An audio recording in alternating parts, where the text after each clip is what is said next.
Hello everyone, आप सभी लोगों का स्वागत है टीचिंग परीक्षा के आज के इस वीडियो में। जितने भी लोग यहाँ पर में हमारे साथ में जुड़ चुके हैं उन सभी का स्वागत है। सभी को आदाब, नमस्कार, सत श्री अकाल। Ladies and gentleman, boys and girls, आपको बता दूं कि एसएसटी की एनसीईआरटी बेस्ड जो हमारी मैराथन है, जिसमें हम लोग पूरा का पूरा जो हमारा जो एसएसटी है उसको रिवाइज करने वाले हैं, उसको हम लोग यहाँ पर में देखने वाले हैं। तो आप सभी लोग जल्दी जल्दी से यहाँ पर में कमेंट करके बता देंगे कि जी हाँ, आप लोगों को आवाज़ बराबर आ रही है, स्ट्रीमिंग भी आप सभी लोगों को बराबर है। जितने भी लोग जुड़ चुके हैं यहाँ पर में जल्दी जल्दी से कर दीजिए यहाँ पर में।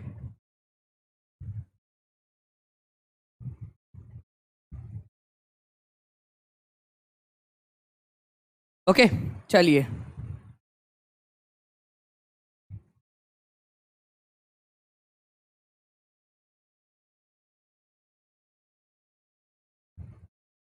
चलिए गुड। काफ़ी सारे लोग हमारे साथ में यहाँ पर में कंटिन्यूसली जुड़ गए हैं। मुझे उम्मीद है फ्रेंड्स कि आप लोगों को आवाज़ बराबर आ रही होंगी, स्ट्रीमिंग भी आप सभी लोगों को बराबर से आ रही होंगी। ठीक है, तो हम लोग यहाँ पर में हमारे सेशन को स्टार्ट करते हैं। उससे पहले जल्दी जल्दी से फ्रेंड्स आप लोग इस सेशन को जहाँ भी शेयर कर सकते हो अपने दोस्तों के साथ में, टेलीग्राम, फेसबुक, व्हाट्सएप, इंस्टाग्राम, जहाँ जहाँ पर में भी आप लोग शेयर कर सकते हो, जल्दी जल्दी से शेयर कर देंगे। टीचिंग परीक्षा चैनल जो है इसको सब्सक्राइब भी कर दीजिए जल्दी से, ताकि आप लोगों को फ्यूचर में भी ऐसे जो वीडियोज़ है आप लोगों के, कल पेडागोजी की क्लास भी आप लोगों के होने वाली है, उसका भी नोटिफिकेशन आप लोगों को मिल जाए। तो पेडागोजी की क्लास कल 5 बजे होगी आप लोगों की, जिसमें फुल पेडागोजी करवाऊंगा। आज मैं आप लोगों को फुल एसएसटी करवाने वाला हूँ। लंबी क्लास है, अच्छे से आप लोग देखिए। टेस्ट भी मिलेंगे आप लोगों को क्लास के बाद में, ठीक है। चलिए, तो टेस्ट भी आप लोगों को मिलने वाली है। क्वेश्चन की तरफ में आगे बढ़ते हैं डायरेक्टली फ्रेंड्स। आप लोगों का रिवीजन के लिए पहला क्वेश्चन आप लोगों के स्क्रीन के ऊपर में ये रहा। आप लोगों को बताना है कि महाराजा अधिराज की उपाधि धारण करने वाले, महाराजा अधिराज जो स्वतंत्र शासक होते थे, जो स्वतंत्र राजा होते थे, वो लोग महाराजा अधिराज की उपाधि धारण करते थे। तो इनमें से कौन थे जिन्होंने महाराजा अधिराज की उपाधि धारण की है? तो महाराजा अधिराज की उपाधि धारण करने वाला पहला गुप्ता वंश का जो शासक था वो था चंद्रगुप्त, जिसको आप लोग चंद्रगुप्त वन भी बोलते हो। अब देखो, चंद्रगुप्त मौर्य अलग है, वो मौर्य वंश का था चंद्रगुप्त मौर्य। ये है चंद्रगुप्त वन, और एक उसका बेटा था चंद्रगुप्त का समुद्रगुप्त। तो दोनों ही पिता और बेटे जो थे, चंद्रगुप्त वन और उनका बेटा समुद्रगुप्त, दोनों ने ही महाराजा अधिराज की उपाधि धारण की थी। महाराजा अधिराज, ठीक है, महाराजा अधिराज की उपाधि धारण की थी। बाकी चंद्रगुप्त दो जो था उसने विक्रमादित्य की उपाधि धारण की थी। विक्रमादित्य की उपाधि धारण की थी, ये आप लोगों को याद रखना है। तो विक्रमादित्य बोले आप लोगों से तो चंद्रगुप्त दो, और अगर महाराजा अधिराज बोले तो समुद्रगुप्त और चंद्रगुप्त वन, इन दोनों ने महाराजा अधिराज की उपाधि धारण की थी। मैं आप लोगों को बता दूं फ्रेंड्स कि यूपी टेट में एक क्वेश्चन आया था कि सबसे पहला गुप्ता वंश का शासक कौन था जिसने महाराजा अधिराज की उपाधि धारण की थी। उसका आंसर होगा चंद्रगुप्त वन, क्योंकि समुद्रगुप्त का पिता था वो। तो ऑब्वियस सी बात है कि समुद्रगुप्त के पहले उसने धारण की थी। तो चंद्रगुप्त वन जो है ये पहला गुप्ता वंश का शासक था जिसने महाराजा अधिराज की उपाधि धारण की। उसके बाद में उसके बेटे समुद्रगुप्त ने भी धारण की थी। ठीक है, तो दोनों ही प्रकार के क्वेश्चंस मैंने आप लोगों को करवा दिए। बी और डी आप लोगों का आंसर हो जाएगा। Answer is option number D यहाँ पर में, ठीक है, B and D. Next question की तरफ में आगे बढ़ते हैं फ्रेंड्स आप लोगों के, ठीक है। आप लोगों को बताना है यहाँ पर में ये क्वेश्चन मैंने आप लोगों को करवाया था। जल्दी जल्दी से एक बार आप लोग रिवीजन कर लीजिए इसका, फिर हम लोग हमारे क्वेश्चंस की तरफ में आगे बढ़ते हैं। क्वेश्चन आप लोगों की स्क्रीन के ऊपर में ये रहा। आप लोग बताओगे जल्दी से कि battle of Chanderi, battle of Chausa, Ahmednagar का एनेक्सेशन या बीजापुर का एनेक्सेशन।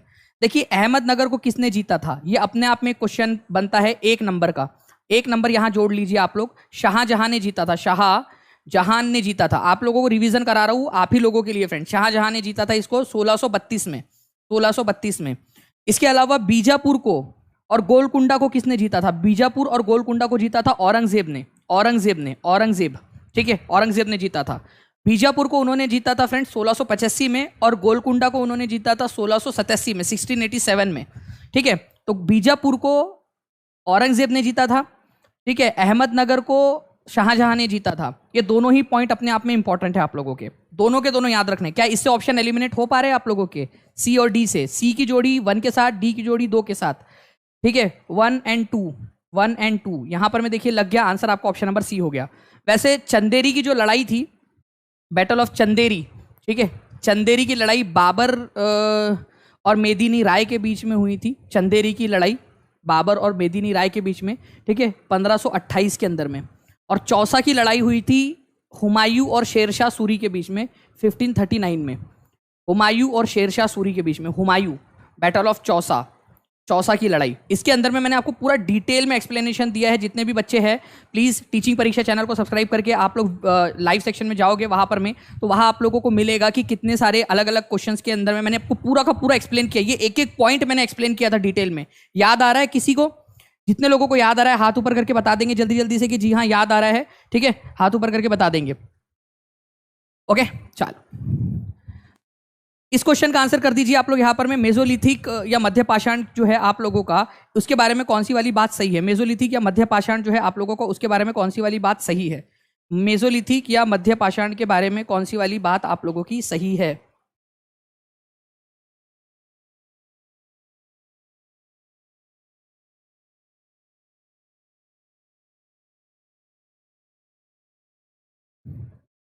ओके तो अगर हम लोग बात करेंगे यहाँ पर में फ्रेंड्स की मेसोलिथिक, तो मेसोलिथिक जो है आप लोगों का ये मध्य पाषाण, ठीक है, मध्य समय काल के अंदर में पैलियोलिथिक, मेसोलिथिक और नियोलिथिक 3 कालखंड थे। तो मध्य पाषाण काल के अंदर में आप लोगों को यहाँ पर में पत्थरों के औजार जो मिले हैं उनको लघु पाषाण कहा जाता था, क्योंकि वो छोटे छोटे से थे।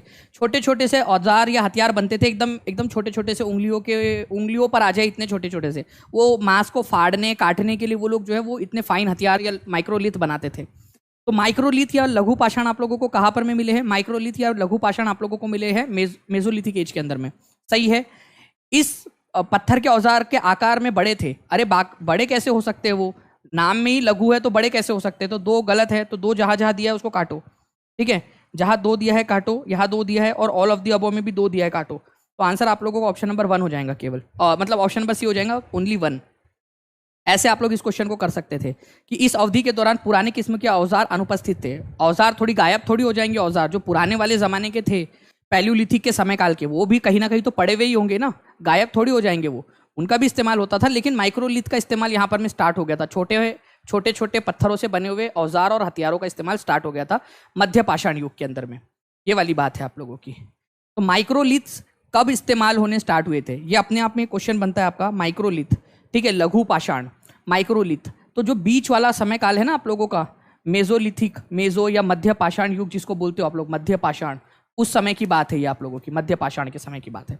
ये याद रखेंगे आप सभी लोग। नेक्स्ट क्वेश्चन है फ्रेंड्स आपका, टीपू सुल्तान के क्षेत्रों में रैयतवाड़ी प्रणाली को पहले छोटे स्तर पर किसने शुरू किया था? ये भी आप लोगों को करवाया हुआ है, जल्दी जल्दी से इसका भी आंसर कर देंगे आप सभी लोग। ठीक है, तो अगर मैं बात करूं टीपू सुल्तान के क्षेत्रों में रैयतवाड़ी प्रणाली को पहले छोटे स्तर पर शुरू करने वाला कौन था? रैयतवाड़ी प्रणाली। तो रेयतवाड़ी प्रणाली या रेयत का मतलब ही क्या होता है? रेयत का मतलब क्या होता है? ये अगर किसी को याद आ रहा हो रेयत शब्द का मतलब तो बता दीजिए। तो दक्षिण भारत के अंदर में जो है फ्रेंड जमींदार नहीं थे, जमींदार वगैरह नहीं हुआ करते थे। जैसे बंगाल, बिहार और उड़ीसा में जमींदार होते थे, वैसे जमींदार यहाँ पर में नहीं थे। तो इस वजह से यहाँ पर में डायरेक्टली किसानों के साथ में समझौता किया गया, डायरेक्टली किसानों के साथ में, कि किसानों से डायरेक्ट टैक्स वसूली की जाएंगी। किसके द्वारा? अंग्रेजों के द्वारा। तो सबसे पहले ये टीपू सुल्तान का जो मैसूर वाला इलाका था, ये वाला इलाका अंग्रेजों ने नया नया जीता था उसको, तो वहां पर में अलेक्जेंडर रीड नाम के अधिकारी ने इसको ट्राई किया था। बाद में थॉमस मुनरो ने उसको पूरे के पूरे मद्रास प्रांत में लगाया। सबसे पहले ट्राई किया था अलेक्जेंडर रीड ने, और फिर बाद में थॉमस मुनरो ने उसको पूरे मद्रास प्रांत पर लागू किया था, दक्षिण भारत के अंदर में। तो रेयतवाड़ी प्रणाली कहां पर में लागू थी? उत्तर भारत में, उत्तर पश्चिम में, या फिर दक्षिण भारत में? ये आंसर करेंगे सबसे पहले। सभी लोग कमेंट बॉक्स में आंसर कीजिए यहाँ पर में। ठीक है, उत्तर भारत में, उत्तर पश्चिम भारत में या दक्षिण भारत में? तो आप लोगों का आंसर हो जाएगा दक्षिण भारत के अंदर में। उसके बाद में आप लोग यहाँ पर में कमेंट कीजिए यहाँ पर में कि सबसे पहले इसको किसने किया था। ठीक है, सबसे पहले इसको ट्राई किसने किया था? अलेक्जेंडर रीड ने इसको ट्राई किया था, अलेक्जेंडर रीड ने। तो अलेक्जेंडर रीड ने इसको ट्राई किया था फ्रेंड्स। ठीक है, किसके इलाके में ट्राई किया था वो भी बता दीजिए, यहां से देखकर बताओ। टीपू सुल्तान के इलाके में ट्राई किया था, ये अपने आप में क्वेश्चन बन सकता है आप लोगों का, लिखेंगे सभी लोग। और उसके बाद में पूरे मद्रास में इसको किसने लागू किया, ये आप लोग देखते कितने लोगों ने ध्यान से सुना है सेशन को। ठीक है, कि पूरे दक्षिण भारत में उसको किसने लागू किया था, तो ये आप लोग बताएंगे। तो पूरे के पूरे दक्षिण भारत के अंदर में जो है फ्रेंड्स थॉमस मुनरो ने इसको लागू किया था। इसी वजह से इसको मुनरो सिस्टम भी कहा जाता है। तो मुनरो सिस्टम कौन से वाले कर प्रणाली को बोला जाता है, ये भी क्वेश्चन बन सकता है। मुनरो सिस्टम, तो मुनरो सिस्टम कहा जाता है रेयतवाड़ी सेटलमेंट को। रेयतवाड़ी सेटलमेंट को मुनरो सिस्टम बोलते हैं आप लोग। देखिए एक एक चीज में से कितने क्वेश्चन बन सकते हैं। रेयत का मतलब क्या होता है? कल्टीवेटर्स, किसान। ये थॉमस मुनरो ने कहा था कि ब्रिटिशर्स जो है वो पेरेंटल फादर फिगर के रूप में यहाँ पर में काम करने चाहिए, जो कि पैसे लेकर बच्चों की रक्षा करता हो। नेक्स्ट क्वेश्चन है आप लोगों का फ्रेंड्स वोर्ड प्लान से रिलेटेड, और मुझे लगता है कि ये वाला क्वेश्चन आप लोगों के एग्जाम के अंदर में आप लोगों को जरूर देखने के लिए मिलेगा। इसको ध्यान से पढ़िए आप लोग, क्योंकि जब यहाँ पर में जो है फ्रेंड्स आप लोगों का ये किया जा रहा है, आपका ऑफलाइन पेपर और एक ही शिफ्ट में पेपर लिया जा रहा है, तो इस क्वेश्चन के पूछे जाने की संभावना बहुत ज्यादा बन जाती है। सारे लोग पूरा का पूरा सेशन अच्छे से देखेंगे। जो पूरा सेशन अच्छे से देखेंगे उसको एक टेस्ट मिलेंगी। वो टेस्ट आप लोग जो है 1 घंटे के अंदर में ही आप लोग दे सकते हो। 1 घंटे तक ही आप लोग दे पाओगे उस टेस्ट को। बाकी जो पेड वाले बच्चे हैं उन लोगों को तो मतलब जो सीटेड वाले बच्चे हैं उन लोगों को तो वहाँ पर में उनके कोर्स में भी डाल दिया जाएगा। ठीक है, जो मैंने बताया अभी थोड़ी देर पहले क्लास के अंदर में, क्लास जब हो रही थी उस समय में, तो वो तो रहेगा ही। लेकिन जो बाकी बच्चे हैं उन लोगों को आप लोग वो देख सकते हो इसको पूरा का पूरा, और 1 घंटे के अंदर में आप लोगों ने टेस्ट भी देना है ताकि आपकी रिवीजन हो जाए। ओके, तो वोर्ड क्या है? ये वोर्ड क्या है? तो वोर्ड जो है फ्रेंड्स एक प्लांट है आप लोगों का जिससे कलर बनाया जाता है। प्लांट है जिससे क्या बनाया जाता है? कलर बनाया जाता है। ये याद रखना है आप लोगों ने। लेकिन ये जो कलर है वो बड़ा पेल और डल होता है, मतलब बहुत ज़्यादा अच्छा नहीं होता। ओके, बिल्कुल सही बात है। इससे जो डाई या कलर बनाया जाता है वो बहुत ज़्यादा अच्छा पेल और डल होता है, अच्छा नहीं होता। ठीक है, डाई पीली और धुंधली होती है, सही बात है ये। यूरोपियन वोर्ड जो है आप लोगों का, ठीक है, वो नील से अच्छा नहीं है। नील के जो पौधा होता है उसका कलर ज़्यादा अच्छा होता है। तो यूरोपियन के जो वोर्ड प्रोड्यूसर थे, यूरोप के जो वोर्ड प्रोड्यूसर थे आप लोगों के, ठीक है, उन लोगों ने क्या किया? उन लोगों ने यहाँ पर में यूरोप के जो वोर्ड प्रोड्यूसर थे उन लोगों ने इंडिगो के आयात पर प्रतिबंध लगाने की मांग की। और यूरोप की काफ़ी सारी सरकारों ने जो है इंडिगो के आयात पर या फिर जो नील था उसके आयात पर प्रतिबंध भी लगा दिया था कुछ समय के लिए। तो ये भी बिल्कुल सही है। तो ये याद रखना है आप लोगों ने, ये सही है, ये सही है आपका। बट ये वोर्ड जो है यूरोप में उगता था, यूरोप में। और यूरोप जो है आप लोगों का पड़ता है शीतोष्ण जोन में, ये यहाँ पर में इस वाले इलाके में पड़ता है। तो आप लोगों का जो है ये वाला गलत हो जाएगा। शीतोष्ण होगा, उष्ण कटिबंधीय नहीं होगा, ट्रॉपिकल नहीं होगा, टेम्परेट जोन होगा वो। और टेम्परेट जोन क्या होता है ये मैंने आप लोगों को अच्छे से समझाया हुआ है। तो पहला वाला गलत है, तो आंसर आपका ऑप्शन नंबर सी हो जाएगा। सिंपल सी बात है। ठीक है, नेक्स्ट क्वेश्चन की तरफ में हम लोग आगे बढ़ते हैं। यहाँ पर मैं आप लोगों के फ्रेंड्स, अच्छा एक और चीज़ है आप लोगों की जो मेरे को आप लोगों को बताना है। देखिए, इंडिगो का जब भारत के अंदर में इंडिगो उगाना, एक समय ऐसा आया जब भारत से इंडिगो उगाना बंद हो गया। ध्यान से समझना मेरी बात, ये बहुत इंपॉर्टेंट पॉइंट है। ये बहुत बहुत बहुत ज़्यादा इंपॉर्टेंट पॉइंट है। सभी लोग एकदम गौर से मोबाइल के अंदर में घुस जाएंगे एकदम। जो फ्रांस है उसने कहाँ पर में इंडिगो उगाना स्टार्ट किया था? सेंट डोमिंगो के अंदर में, कैरेबियन आइलैंड में सेंट डोमिंगो नाम की जगह है। मतलब अगर मैं पृथ्वी पर आपको दिखाऊं तो यहाँ नॉर्थ अमेरिका या साउथ अमेरिका, ये इधर में है वो सेंट डोमिंगो, वहाँ पर में उगाया इसने। ठीक है, पुर्तगाली लोग जो थे उन्होंने ब्राज़ील के अंदर में उगाना स्टार्ट किया। पुर्तगाली लोग जो थे ब्राज़ील में उगाना स्टार्ट किया उन्होंने। इंग्लिश लोग जो थे वो तो जमाई थे, है ना, तो उन्होंने जमैका में, यहाँ पर में जमैका नाम के आइलैंड है, जमैका आइलैंड, वहाँ पर में उगाना इन्होंने स्टार्ट किया। और स्पेनिश लोगों ने वेनेजुएला में, ये यहाँ पर में वेनेजुएला नाम की जगह है, ठीक है, यहाँ दक्षिणी अमेरिका के उत्तरी भाग में वेनेजुएला, वहाँ पर में इंडिगो उगाना स्टार्ट किया। तो फ्रांसीसियों ने सेंट डोमिंगो में, कैरेबियन आइलैंड के सेंट डोमिंगो में, ब्राज़ील में किसने उगाया था? ब्राज़ील पर कब्जा किसका था? पुर्तगाली लोगों का। जमैका पर कब्जा था अंग्रेज लोगों का, उन्होंने वहाँ पर में उगाया। अंग्रेज जमाई थे, ठीक है, हर जगह जाते थे जमाई बन के बस जाते थे, बस ऐसे ही समझ जाना। और स्पेनिश लोगों ने वेनेजुएला के अंदर में, ठीक है, स्पेनिश वेनेजुएला। ओके, तो इस तरीके से आप लोग इसको याद रख सकते हो। आगे मैं क्वेश्चन के थ्रू आप लोगों को और भी इसको याद करवाऊंगा। ओके, चलिए आगे बढ़ते हैं हम लोग यहाँ पर। मैं नेक्स्ट क्वेश्चन की तरफ में, हमारे ये याद रखना है आप लोगों ने, वो क्वेश्चन मैं आपको करवाऊंगा। ठीक है, ऑल रिसोर्सेज है इकोनॉमिक वैल्यू, पहले ही पॉइंट खत्म हो गया है। रिसोर्सेज का मतलब होता है हर वह चीज़ जो इंसान के काम आती है, काम आने वाली चीज़ को रिसोर्स कहा जाता है, जिससे जो आपके काम आ सकती है। जो चीज़ आपके काम में नहीं आती वो रिसोर्स नहीं होती, वो संसाधन नहीं होता आप लोगों का। लेकिन हर एक संसाधन का इकोनॉमिक वैल्यू होगा ऐसा ज़रूरी नहीं है। अगर मान लीजिए कि एक माँ के लिए एक बच्ची जो है वो एक इमोशनल फुलफिलमेंट दे रही है, उसको एक इमोशन दे रही है, काम तो आ रही है ना, इमोशन के साथ में काम आ रही है वो। लेकिन ऐसा थोड़ी है कि उसकी इकोनॉमिक वैल्यू ही हो, उसकी इकोनॉमिक वैल्यू होगी ही, इकोनॉमिक वैल्यू नहीं भी हो सकती उसकी। ओके, तो हर चीज़ की इकोनॉमिक वैल्यू होंगी, हर रिसोर्स की, हर संसाधन की इकोनॉमिक वैल्यू होंगी ऐसा ज़रूरी नहीं है। कुछ इमोशनल चीज़ें भी होती है, या फिर कुछ चीज़ें ऐसी होती है, जैसे मान लो ये चमेली बाई है मेरी स्लाइडर, इसको मैं बेचने जाऊँ तो हो सकता है कोई खरीदे ना इसको, हो सकता है इसकी इकोनॉमिक वैल्यू ना हो, लेकिन मेरे लिए बड़े काम की चीज़ है कि भाई यार ये मेरे को स्लाइड को चेंज करने में मदद करती है, कोई हो सकता है ना खरीदे इसको, हो सकता है। तो हर रिसोर्स की इकोनॉमिक वैल्यू होंगी ऐसी बात नहीं है। तो जहाँ जहाँ वन को सही बोला है, बोथ ए को सही बोला है, काटो। ए को सही बोला है, काट दो। ए को यहां पर में भी सही बोला है, काट दो। दूसरा वाला स्टेटमेंट पढ़ने की जरूरत ही नहीं पड़ी। ठीक है, दूसरा वाला स्टेटमेंट पढ़ने की जरूरत नहीं पड़ी। और ये क्वेश्चन मैं इसलिए करवा रहा हूं क्योंकि ये क्वेश्चन बार बार कम से कम आप लोगों का जो है फ्रेंड्स 3 से 4 शिफ्ट के अंदर में आया था। ये आप लोगों का ऑनलाइन शिफ्ट के अंदर में पेपर, ये क्वेश्चन तो जैसे पहले आया ये आप लोगों को ऑफलाइन पेपर में, जो लास्ट ऑफलाइन पेपर हुआ था 31 जनवरी का, उसके बाद में ऑनलाइन शिफ्ट में पूछा गया। टाइम और टेक्नोलॉजी, ये कोई भी सब्सटेंस है, कोई चीज़ है, उसको रिसोर्स में बदल सकती है। आज हो सकता है कि कोई चीज़ आपके काम की ना हो, बट समय के साथ या कोई टेक्नोलॉजी का इस्तेमाल करके आप उसको अपने काम में लाने लायक बना सकते हो। इस क्वेश्चन का आंसर सभी लोग जल्दी जल्दी से करेंगे फ्रेंड्स। जितने भी लोग देख रहे हैं सभी लोग जल्दी से इसका आंसर कर देंगे।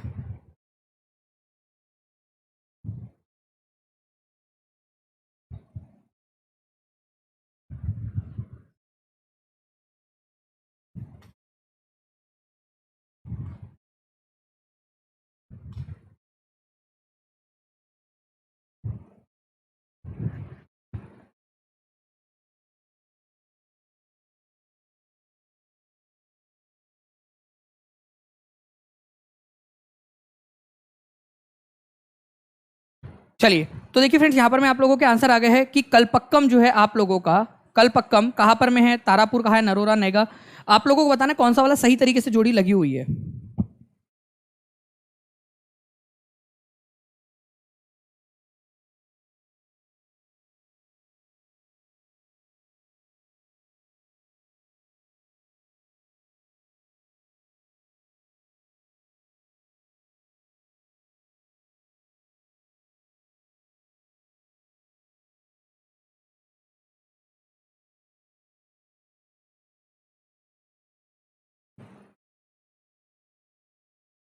ये तो कल्पक्कम कहाँ पर में आपका, कल्पक्कम, ठीक है, तमिलनाडु के अंदर में, तारापुर महाराष्ट्र के अंदर में है, नरोरा उत्तर प्रदेश में है, और कैगा कर्नाटक के अंदर में आप लोगों का। ये याद रखना है आप लोगों ने, नरोरा ये बहुत ही फेमस है। नरोरा जो है उत्तर प्रदेश में, कैगा कर्नाटक के अंदर में है। तो आंसर आप लोगों का हो जाएगा 1 and 2, 1 and 2 is the answer. तो answer is option number C. ये याद रखना है आप लोगों ने। मेरे साथ साथ में सभी लोग जो है, मैं जो जो पूछूंगा वो आप लोग देख कर ही रिप्लाई करते जाएंगे कमेंट बॉक्स के अंदर में। मैं चाहूंगा हर एक बच्चा, जो बच्चे यहाँ देख रहे हैं, हर एक बच्चा यहाँ पर में रिप्लाई करेगा। सभी बच्चे ने रिप्लाई करना है। मैं आपसे पूछ रहा हूँ कि बताइए यहाँ पर में कि तारापुर कहाँ पर में। आप लोग लिखो कहाँ पर में, बिना ऑप्शन के लिखो। तारापुर कहाँ पर में आप लोगों का, तारापुर। मैं आप लोगों से पूछ रहा हूँ कि कल्पक्कम कहाँ पर में आप लोगों का, लिखिए आप लोग। कैगा, जो मैं पूछ रहा हूँ वो लिखते जाएंगे बस। कैगा कहाँ पर में है, और एक लिख दो लास्ट, राणा प्रताप सागर कहाँ पर में। राणा प्रताप सागर, राणा प्रताप सागर कहाँ पर में है, राणा प्रताप सागर। ठीक है, ये भी आप लोग बस लिख दोगे। देखते कितने लोग यहाँ पर में लिख रहे हैं। ठीक है, कंटिन्यूअसली। ओके, चलिए तो आगे बढ़ते हैं हम लोग। यहाँ पर में फ्रेंड्स आप लोगों ने लिख दिया है ये सारी चीज़ें। मैं आप लोगों को बता दूं कि आप लोगों को टेस्ट की लिंक यहाँ पर में भी मिल जाएंगी, और टीचिंग परीक्षा ऐप जो है इसको जरूर डाउनलोड कर लेना है आप लोगों ने। यहाँ पर में भी आप लोगों को मिल जाएगी टीचिंग परीक्षा ऐप। गूगल प्ले स्टोर के ऊपर में अवेलेबल है, वहाँ पर में भी आप लोगों को मिल जाएगी, गूगल प्ले स्टोर पे। ठीक है, बाकी दानिश शेख टेलीग्राम ग्रुप आप लोग सर्च करोगे आप लोगों को मिल जाएगा, जिसके अंदर में बहुत सारे बच्चे जुड़े हुए हैं। आप लोग भी जुड़ सकते हो। नेक्स्ट क्वेश्चन की तरफ में आगे बढ़ते हैं फ्रेंड्स। आप लोगों को बताना है कि Veeresalingam Pantulu formed an association for widow marriage in Madras. ये वीरासी लिंगम पंटुलू, देखो ध्यान से सुनना, इसको बोलो मन में, हर कोई बच्चा अपने मन में बोलेगा। वीरासी लिंगम पंटुलू बोलो, वीरासी लिंगम पंटुलू, वीरासी लिंगम पंटुलू बोलिए आप लोग, वीरासी लिंगम पंटुलू। ठीक है, इन्होंने क्या किया, मद्रास में, मद्रास प्रेसिडेंसी मतलब कौन सी प्रेसिडेंसी, कौन से इलाके में आएंगी वो, उत्तर में या दक्षिण में। ठीक है, उत्तर में या दक्षिण में। तो ये आप लोगों की आएंगी दक्षिण के अंदर में, दक्षिण भारत के अंदर में, दक्षिण भारत के अंदर में आएंगी। ठीक है, ये याद रखना है आप लोगों ने, दक्षिण भारत के अंदर में मद्रास प्रेसिडेंसी। तो यहां पर में उन्होंने एक विधवा पुनर्विवाह के लिए आंदोलन चलाया था। बिल्कुल सही बात है, वीरासी लिंगम पंटुलू ने। स्वामी दयानंद सरस्वती, उन्होंने जो है फ्रेंड्स एक एसोसिएशन बनाई थी जिसको आर्य समाज कहा जाता है, विधवा पुनर्विवाह के समर्थन के लिए। तो दोनों ही पॉइंट बिल्कुल सही है। वीरासी लिंगम पंटुलू ने दक्षिण भारत के अंदर में, और स्वामी दयानंद सरस्वती जो थे इन्होंने भी उत्तर भारत के अंदर में आर्य समाज की स्थापना की थी, विधवा पुनर्विवाह का समर्थन करते थे ये। तो दोनों के दोनों पॉइंट जो है यहाँ पर में बिल्कुल सही है। तो आप लोग लिखिए सभी लोग, वीरासी लिंगम पंटुलू दक्षिण भारत के अंदर में मद्रास प्रांत के अंदर में इन्होंने किया था। और उसके अलावा स्वामी दयानंद सरस्वती जो है इन्होंने आर्य समाज की स्थापना की थी फ्रेंड्स, ठीक है, उत्तर भारत के अंदर में। ये आप लोगों से क्वेश्चन DSSB के अंदर में भी पूछा जा सकता है सेपरेट करके। ये एक्चुअल क्वेश्चन है जो सीटेट के एग्जाम में आया था, NCERT बेस्ड क्वेश्चन है, ठीक है। DSSB में सेपरेट पूछा जा सकता है कि मद्रास प्रेसिडेंसी में किसने किया था, तो वीरासी लिंगम पंटुलू ने किया था। तो answer is option number A. Next question की तरफ में आगे बढ़ने से पहले मैं आप लोगों को बता दूं फ्रेंड्स कि बंगाल प्रांत में विधवा पुनर्विवाह के लिए किसने किया था काम, बंगाल प्रांत में। तो बंगाल प्रांत में एंशियंट टेक्स्ट जो पुराने वाले ग्रंथ थे उनका सहारा लेकर कि भाई देखो अलग अलग जगह के ऊपर में लिखा हुआ है कि भाई विधवा पुनर्विवाह हो सकता है, वेदों के अंदर में भी लिखा हुआ है कि विधवा पुनर्विवाह जो है वो अलाउड है। और इसी की वजह से फ्रेंड्स 1856 के अंदर में 1856 के अंदर में आप लोग देखते हो कि विधवा पुनर्विवाह कानून लागू हुआ।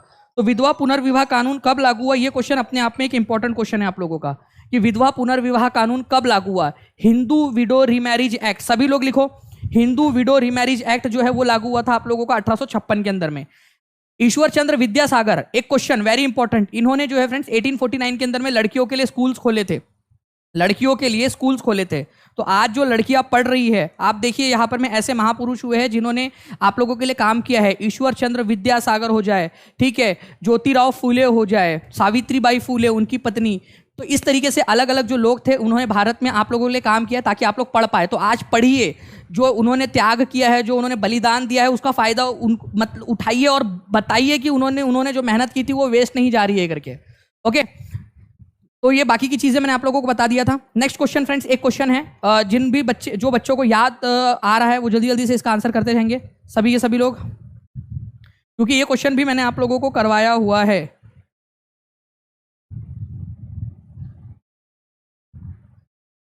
बताइए इसका आंसर क्या होगा।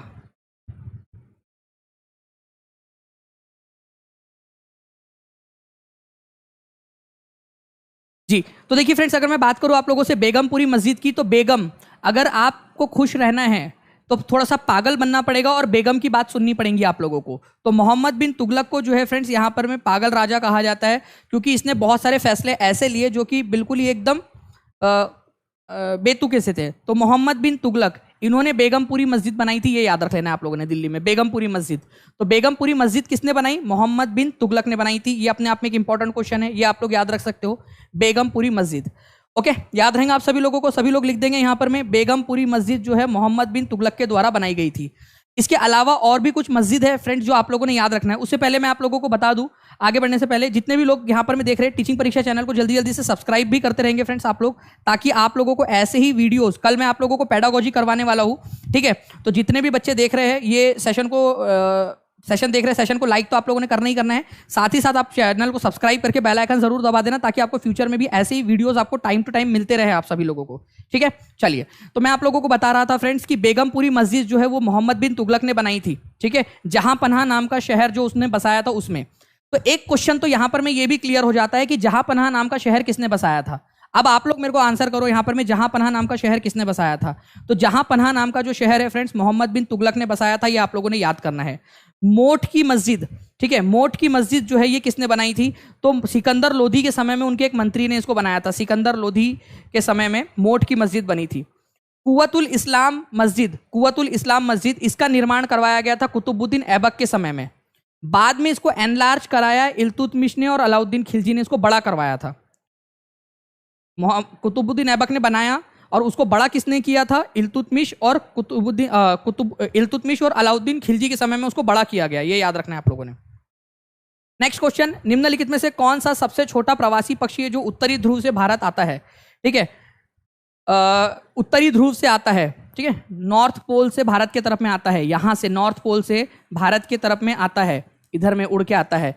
तो सबसे छोटा प्रवासी पक्षी है, केवल जो है फ्रेंड्स आप लोगों का, अगर आप लोग उसको देखोगे तो मुश्किल से जो है फ्रेंड्स इसका वजन आप लोगों को 15 ग्राम के बराबर मिलेगा, करीब 8000 किलोमीटर का रास्ता तय करके आता है वो। तो लिटिल स्टिंट, ठीक है, उसका नाम है लिटिल स्टिंट, यहाँ पर मैं आप लोगों का लिटिल स्टिंट, केवल जो है उसका वजन 15 ग्राम है, 15 ग्राम, केवल 15 ग्राम, छोटा सा है एकदम 15 ग्राम का, और करीब 8000 किलोमीटर की यात्रा तय करके ये ऊपर से ऐसा नॉर्थ पोल के पास से भारत के अंदर में आता है, लिटिल स्टिंट, ठीक है। लिटिल स्टिंट इसका नाम है, ये भी याद रख सकते हो आप लोग, इंपॉर्टेंट है, एग्जाम के अंदर में आप लोगों से पूछ सकते हैं।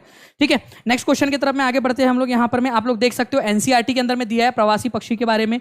कई सारे प्रवासी पक्षी है, पिंटेल बत्तख है, कर्लियो है, फ्लेमिंगो है, एस्प्रो है, लिटिल स्टिंट है, जो हर साल सर्दियों के मौसम में हमारे देश में आते हैं, सर्दियों के मौसम में, क्योंकि वहाँ बहुत ज़्यादा सर्दी पड़ती है उधर साइड में, तो वो इतनी ज़्यादा सर्दी ना हो तो हमारे देश के अंदर में आ जाते हैं, भाई कम सर्दी रहे करके, इतनी सर्दी हम बर्दाश्त कर लेंगे, तो सर्दियों के मौसम में आते हैं।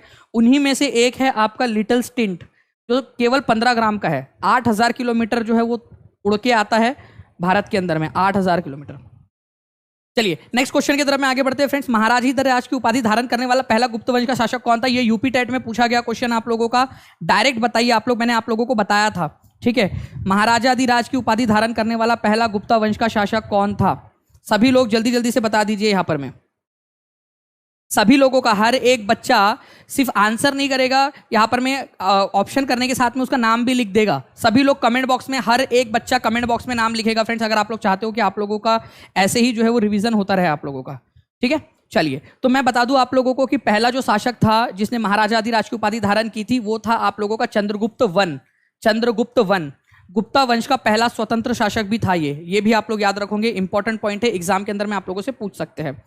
ठीक है, चलिए तो ये आप लोगों का हो गया फ्रेंड्स। नेक्स्ट पॉइंट की तरफ में हम लोग आगे बढ़ते हैं। यहाँ पर आप लोगों के नेक्स्ट पॉइंट की तरफ में, according to archaeologist during palaeolithic period factory site were, पुरातत्वविदों के अनुसार पूरा पाषाण काल में, जो सबसे पुराना समय काल था जब हम लोग नंगू पुंगू होकर घूमा करते थे, सबसे पुराने मानव आज से करीब 20 लाख साल पहले, उनमें से जो जहां वो रहते थे उसके आसपास की जगहों को उद्योग स्थल कहा जाता है। कुछ जगहों को उद्योग स्थल कहा जाता है, फैक्ट्री साइट। तो ऐसा क्यों कहा जाता है कि ये फैक्ट्री साइट है?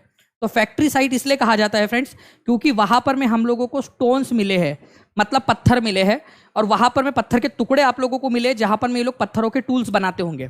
तो घर से निकलते ही कुछ दूर चलते ही उन लोगों का फैक्ट्री साइट आ जाता होगा, अपनी काम करने की जगह, जहां पर में बैठकर वो लोग पत्थर छीलते थे, पत्थरों से औजार बनाते थे। तो फैक्ट्री साइट वो जगह है जहां पत्थरों के टुकड़े मिले हैं, और यहीं पर वो लोग क्या करते होंगे, यहीं पर जो है फ्रेंड्स वो लोग अपना पत्थरों के औजार बनाते होंगे, इस तरीके के औजार बनाते होंगे। ये मान लीजिए ये बैठे हुए हो आप पिछले जन्म में और पत्थर के औजार बना रहे हो आप। ठीक है, ये आप हो। नेक्स्ट क्वेश्चन की तरफ में आगे बढ़ते हैं फ्रेंड्स। आप लोगों को बताना है कि इनमें से कौन सा वाला सही नहीं है। ठीक है, देखिए ये बहुत ही इंपॉर्टेंट क्वेश्चन है, इसको सुपर डुपर इंपॉर्टेंट मार्क करो। ठीक है, important, super duper important mark करेंगे आप सभी लोग इस पॉइंट को। बहुत ज्यादा इंपॉर्टेंट क्वेश्चन आप लोगों का, बहुत ही ज्यादा इंपॉर्टेंट क्वेश्चन। ठीक है जी हाँ, देखिए हुंजगी नाम की एक जगह है कर्नाटक के अंदर में, वहां पर में आपको जो है वो लोगों के रहने वाली जगह और फैक्ट्री साइट दोनों मिली है। तो कौन सी जगह है जहां पर में लोग रहते भी थे और बस वहीं पे उनकी फैक्ट्री साइट भी थी? मान लीजिए ये आप हो, ठीक है, ये आप हो और आपका घर बस पीछे में ही है, यहाँ पर में अजी सुनते हो, जल्दी आओ यहाँ पर में। ठीक है, थोड़ा सा आटे का डब्बा ऊपर से नीचे उतार दो, ऐसा करके ये बुला लेंगी उनकी मैडम उनको, बस इतना ही, बस घर पे ही वर्क फ्रॉम होम ही कर रहे हो वो, ऐसा समझ लो। तो ये हुंजगी नाम की जगह पे है, हुंजगी नाम की जगह कर्नाटक में है। वहां पर में आपको जो है कर्नाटका में, वहां पर में आप लोगों को क्या मिला है, कर्नाटका के अंदर में आप लोगों को क्या मिला है, जो है हैबिटेशन प्लस कम फैक्ट्री साइट, हैबिटेशन कम फैक्ट्री साइट, आवास और फैक्ट्री साइट दोनों आप लोगों को मिली है वहां पर में, हुंजगी कर्नाटक के अंदर में। देखिए फ्रेंड्स, अगर मैं इस क्वेश्चन की बात करूं तो मणिग्रामम और नाना देसी क्या थे? मणिग्रामम और नाना देसी जो है व्यापारियों के संघ थे, व्यापारियों के संघ, जिसमें व्यापारी लोग अपना ग्रुप बना लेते थे, और स्पेशली दक्षिण भारत में, कहां पर में, ये साउथ इंडिया के व्यापारिक संघ थे, साउथ इंडिया के। ठीक है, तो ये तो बिल्कुल सही जोड़ी लगी हुई है। शिकस्ते और नस्तालिक, ये लिखने की स्टाइल है, लिखने की स्टाइल है यहाँ पर में, शिकस्ते और नस्तालिक लिखने की, अरबी और फारसी भाषा, उर्दू भाषा को लिखने की स्टाइल है, ये कैलीग्राफी की स्टाइल। वेट्टी और कदमाई, ये जमीन के प्रकार है, गलत, ये टैक्स के प्रकार है, कैटेगरी ऑफ लैंड नहीं, ये कैटेगरी ऑफ टैक्स है, टैक्स के प्रकार है वेट्टी और कदमाई। वेट्टी जो है फ्रेंड्स आप लोगों को याद रखना है, आप लोगों का एक ऐसा टैक्स था जो फोर्स्ड लेबर के रूप में लिया जाता था, फोर्स्ड लेबर के रूप में, मतलब जबरदस्ती आपसे काम करवाया जाता था। ठीक है, फोर्स्ड लेबर के रूप में। और वेट्टी जो था, कदमाई जो था आप लोगों का, कदमाई जो है ये लैंड के ऊपर में लगने वाला टैक्स था, लैंड के ऊपर में लगने वाला टैक्स। तो दोनों टैक्स के प्रकार है, ना कि जमीन के प्रकार है। आप लोगों के, ये याद रखेंगे आप सभी लोग। इंपॉर्टेंट पॉइंट है, एग्जाम के अंदर में आप लोगों से पूछा जा सकता है, इसी वजह से आप लोगों को करवा दिया। पेट्रोलियम और प्राकृतिक गैस, ठीक है, जो धरातल के बहुत नीचे पाए जाते हैं, मतलब आप लोगों को जमीन को बहुत नीचे तक खोदना पड़ता है तब जाके पेट्रोलियम और प्राकृतिक गैस आप लोगों को मिलती है। तो ऐसी कौन सी विधि है जिसके जरिए आप पेट्रोलियम और प्राकृतिक गैस को निकालते हो? अब देखो यहां पर में उसने आपको ऑप्शन दिया है धरातल के बहुत नीचे पाए जाते हैं, तो ओपन कास्ट माइनिंग तो हो नहीं सकती कि भाई बस ऐसा थोड़ा थोड़ा सा खोद दिया आपने और आपको मिल गया पेट्रोल और नेचुरल गैस, ऐसा तो हो नहीं सकता आप लोगों का, है ना? ऐसा तो नहीं होगा कि बस आपने खोदा और आप लोगों को मिल गया। तो ओपन कास्ट माइनिंग हो नहीं सकती क्योंकि बहुत गहराई में खोदना है आप लोगों ने। क्वेरिंग का मतलब होता है फ्रेंड जस्ट हल्का हल्का सा झाड़ी, जो झाड़ फूक है थोड़ा थोड़ा सा बस हल्का हल्का सा हटा देना। सिंपली डग आउट मतलब थोड़ा हल्का हल्का सा बस हटा देना मिट्टी को, उसको बोला जाता है आप लोगों का क्वेरिंग। बस अपने घर में आप ऐसा लिए और खराटे से आपने जो है आप लोगों का वो हटा दिया मिट्टी और आपको पेट्रोल का और तेल के कुएं मिल गए, वल्ला हबीबी वल्ला वल्ला, ऐसे नहीं होता, ठीक है? तो क्वेरिंग भी नहीं है, ओपन कास्ट माइनिंग भी नहीं है आप लोगों की। ड्रिलिंग और शाफ्ट माइनिंग, देखो कुपकी खनन जो है आप लोगों का, शाफ्ट माइनिंग आप लोगों का ये किया जाता है फ्रेंड्स खनिज निकालने के लिए। जो धरातल के बहुत नीचे में खनिज पाए जाते हैं ना, उनको निकालने के लिए कुपकी खनन किया जाता है, ठीक है, शाफ्ट माइनिंग। ड्रिलिंग जो होती है आप लोगों की, ये की जाती है आप लोगों का, ये याद रखना है फ्रेंड्स आप लोगों ने, जो आप लोगों का पेट्रोलियम मेथड, जो पेट्रोलियम प्रोडक्ट जो है आप लोगों के, उनको निकालने के लिए, पेट्रोलियम और नेचुरल गैस को निकालने के लिए। तो शाफ्ट माइनिंग का इस्तेमाल किया जाता है मिनरल्स को निकालने के लिए जो बहुत ज्यादा गहराई में होते हैं, खनिज। और ड्रिलिंग का इस्तेमाल किया जाता है पेट्रोलियम और नेचुरल गैस को निकालने के लिए। ये फर्क है दोनों के अंदर में, ठीक है, ये दोनों के अंदर में फर्क है, ये याद रखेंगे आप सभी लोग। इंपॉर्टेंट पॉइंट एग्जाम के अंदर में कभी भी पूछा जा सकता है, तो be ready for this question as well, ठीक है? पेट्रोलियम और natural gas, drilling, shaft mining, minerals आप लोगों का, ठीक है? चलिए इसके अलावा फ्रेंड्स इस क्वेश्चन का आंसर कर दीजिए जल्दी से आप लोग, फिर हम लोग आगे बढ़ते हैं जल्दी जल्दी से।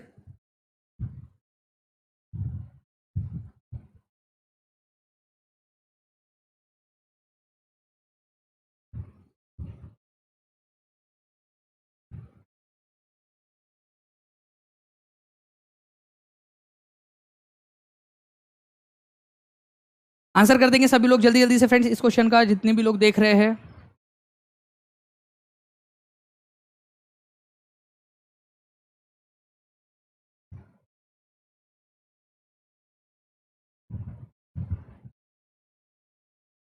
बहुत बढ़िया। देखिए अगर मैं बात करूं Pacific ocean, Atlantic ocean, Indian ocean, southern ocean, एक ही बच गया यार आर्कटिक ओशन, यहां पर मैं आर्कटिक ओशन, है ना, एक ही तो एक समुद्र बच गया आपका आर्कटिक ओशन। और ये बिल्कुल उसी क्रम में लगा हुआ है, बड़े से छोटे क्रम में लगा हुआ है, बड़े से छोटे क्रम के अंदर में ऑटोमेटिकली लगा हुआ है ये, बड़े से छोटे क्रम के अंदर में।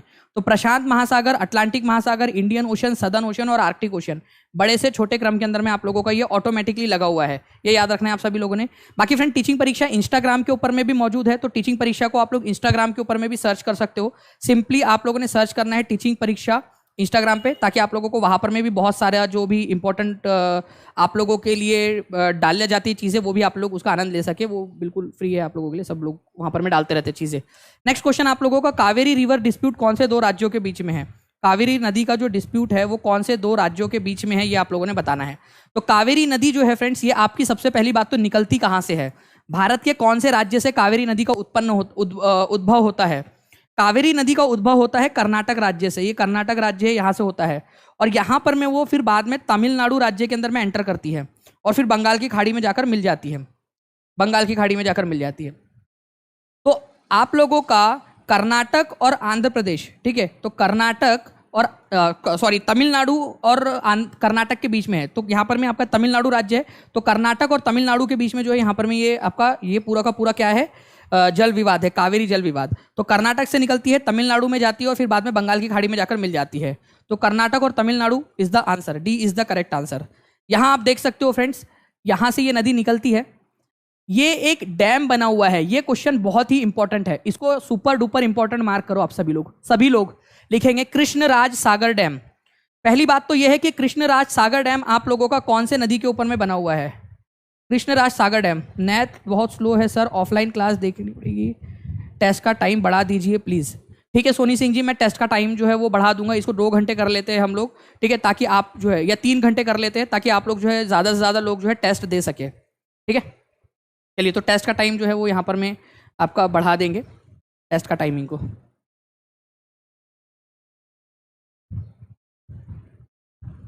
उसके बाद में अगर हम लोग यहाँ पर मैं बात करेंगे फ्रेंड्स, यहाँ कृष्णराज सागर डैम आप लोगों का कहाँ पर में बना हुआ है, तो कृष्णराज सागर डैम आप लोगों का बना हुआ है, ठीक है, ये याद रखना है आप लोगों ने, कर्नाटक राज्य के अंदर में। वही अगर मैं मेट्टूर डैम की बात करूं आप लोगों से, मेट्टूर डैम की, तो मेट्टूर डैम आप लोगों का कहां पर में बना है, ये यूपी टेट पेपर 1 के अंदर में आया था, यूपी टेट पेपर 1 के अंदर में आया था, जो पेपर कैंसिल हुआ था उसके अंदर में। मेट्टूर डैम आपका तमिलनाडु में बना है, कावेरी नदी के ऊपर में। तो दोनों ही डैम्स आप लोगों ने याद रखने हैं, ठीक है, इंपॉर्टेंट पॉइंट आप लोगों का।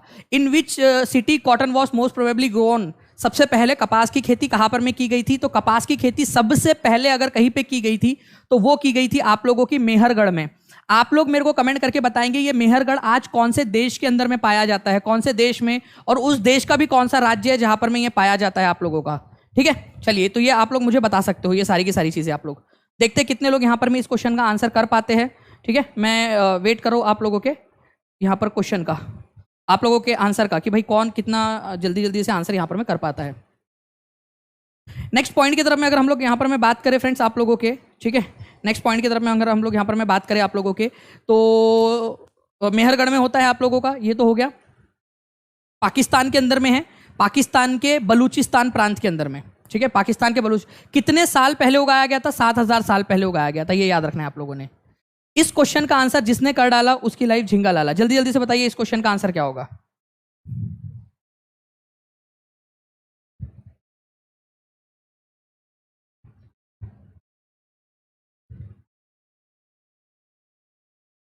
बताइए इस क्वेश्चन का आंसर क्या होगा आप लोगों का।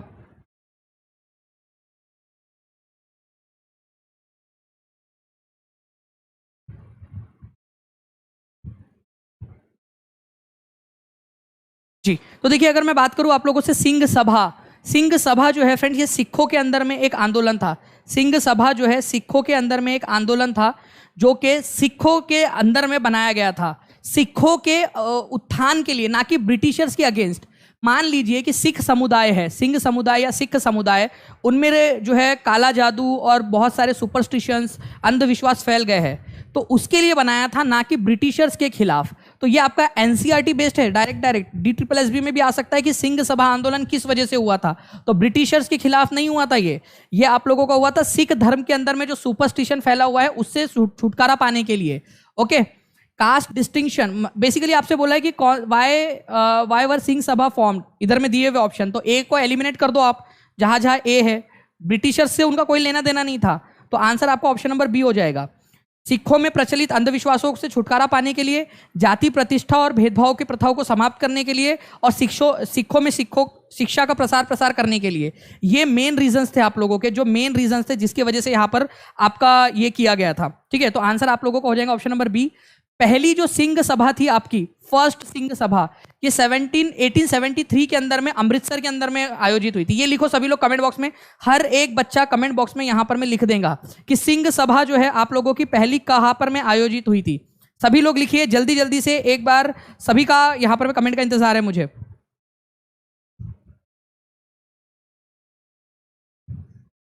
बहुत बढ़िया, ठीक है। आप लोगों के देखिए फ्रेंड्स यहाँ पर में आंसर्स आने कंटिन्यूअसली स्टार्ट हो गए हैं मेरे पास में, आप लोगों के आंसर्स आ रहे हैं, ऐसे ही आप लोग आंसर्स करते रहेंगे। दूसरी वाली जो सिंह सभा थी आप लोगों की लाहौर में हुई थी 1879 के अंदर में, ठीक है। तो अमृतसर और लाहौर में इनका मकसद था सिखों के अंदर में जो अंधविश्वास फैला है उसको खत्म करना, और सिख जो शिक्षा है उसमें प्रचार प्रसार करना, सिखों के अंदर में मॉडर्न टीचिंग को शामिल करना, सिखिज्म के अंदर में मॉडर्न जो आधुनिक ज्ञान है, मॉडर्न ज्ञान जो है उसको शामिल करना। नाउ फ्रेंड्स एक बहुत ही इंपॉर्टेंट वाला क्वेश्चन पूछ रहा हूं आप लोगों से, जो आप लोग स्क्रीन पर देखकर टाइप करके बताओगे मुझे, ठीक है, सारे के सारे लोग टाइप करेंगे। आप लोग बताइए खालसा कॉलेज की स्थापना कहाँ की गई थी, खालसा कॉलेज की स्थापना कहाँ की गई थी, ये आप लोग लिखिए जल्दी से कमेंट बॉक्स में लिखिए, खालसा कॉलेज की स्थापना कहाँ की गई थी। खालसा कॉलेज की स्थापना, खालसा कॉलेज की स्थापना जो है फ्रेंड्स आपकी अमृतसर में की गई थी। कब की गई थी ये लिखेंगे पूरा का पूरा, वापस से लिखिए खालसा कॉलेज की स्थापना कब और कहाँ की गई थी, सभी के सभी लिखेंगे। एक बार शेयर भी कर देंगे फ्रेंड्स, जितने भी लोग देख रहे हैं अपने दोस्तों के साथ में, Telegram, Facebook, WhatsApp, Instagram, share भी करते रहेंगे सभी लोग। तो ये थोड़ा सा याद रखना, खालसा कॉलेज 1892 के अंदर में। ओके, चलिए इंपॉर्टेंट वाला पॉइंट था आप लोगों को जो मैंने बता दिया आप लोगों को, इसको याद रहेगा आप लोगों को। तो इस क्वेश्चन को देख लीजिए, ब्रिटिशर्स के खिलाफ नहीं था ये, सिखिज्म के अंदर में था, सुपरस्टिशन को खत्म करने, डिस्क्रिमिनेशन को खत्म करने के लिए और एजुकेशन को बढ़ावा देने के लिए। ठीक है, चलिए आगे बढ़ते हैं हम लोग यहाँ पर। मैं फ्रेंड्स आगे बढ़े उससे पहले मैं आप लोगों को बता दूं कि जो आज़ादी का अमृत महोत्सव सेल चल रही है टीचिंग परीक्षा के ऊपर में, DSSB की आप लोगों की न्यू बैच आ चुकी है। 18 तारीख तक आप लोगों की इसकी वैलिडिटी है, अप टू 75% ऑफ पर। DSSB PRT का न्यू बैच आपका, DSSB PRT जनरल पेपर के लिए आप लोगों के लिए, DSSB PRT maths and science और DSSB TGT maths and science, DSSB TGT SST। ठीक है, इसके अलावा जितने भी बच्चे यूपी के हैं, कितने बच्चे यूपी के हाथ ऊपर खड़े कर सकते हैं, उन सभी के लिए जो पीटी की एग्जाम है आप लोगों की, जो आप लोगों के लिए कंपलसरी होती है देना, अगर आप कोई भी group B, group D, group C की एग्जाम क्लियर करना चाहते हो तो उसके अंदर में भी टीचिंग परीक्षा आप लोगों को हेल्प करेगा। उसका भी कोर्स यहाँ पर मैं ला दिया गया है आप लोगों के लिए। और इंडिपेंडेंस डे सेल के ऊपर में उसका भी बहुत ही एकदम मिनिमम जो है कॉस्ट है, जितना कि जस्ट आप लोगों का वो निकल जाए उसके अंदर में। ठीक है, कॉस्ट निकल जाए टीचिंग परीक्षा का, उतना ही रखा गया है। क्योंकि यहाँ से भी जितना आप लोग एक GB भी आप वहाँ पर में देखते हो, उसका भी वहाँ पर कॉस्ट पड़ता है। मैंने आप लोगों को पहले भी बताया था कि जितना आप 1 GB का जब डेटा आप लोग कंज्यूम करते हो ऐप के ऊपर में, तो 5 रुपये का वो कॉस्टिंग आती है उसके ऊपर में। ठीक है, तो उन सारी चीज़ों को ध्यान में रखकर ही ये लगाया गया है। तो जो भी जानकारी चाहिए टीचिंग परीक्षा ऐप पर मिल जाएंगी, या फिर 76 11 101, ठीक है, 76 76 11 101 101 इस नंबर पे, या फिर 96 97 888 444 इस नंबर पे भी आप लोग कॉल कर सकते हो। ठीक है, चलो आगे बढ़ते हैं हम लोग। यहाँ पर मैं वर्ड्स चीना वाला और चीना चट्टी, चीना वाला और चीना चट्टी आप लोगों को बताना है फ्रेंड्स। यहाँ पर मैं चीना वाला और चीना चट्टी आप लोगों का, ठीक है, मास्टर कैडर के लिए भी बहुत ज़्यादा डिमांड आ रही है कि बच्चे लोग चाहते हैं कि मास्टर कैडर का भी कोर्स निकाला जाए।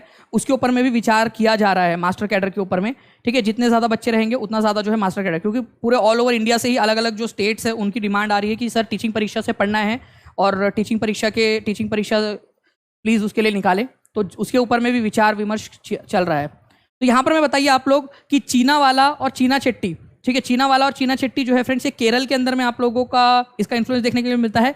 चाइना से इसका इन्फ्लुएंस है चीना वाला। तो चीना वाला जो है फ्रेंड्स आप लोगों का बेसिकली याद रखना है आप लोगों ने।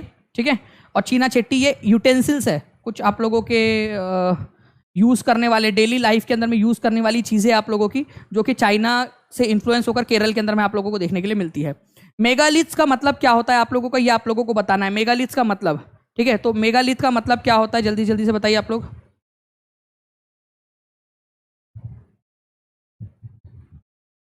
प्राथमिक और द्वितीयक स्रोत मैं कल समझा दूंगा। कल आप लोगों का जो है पूरा का पूरा, ठीक है,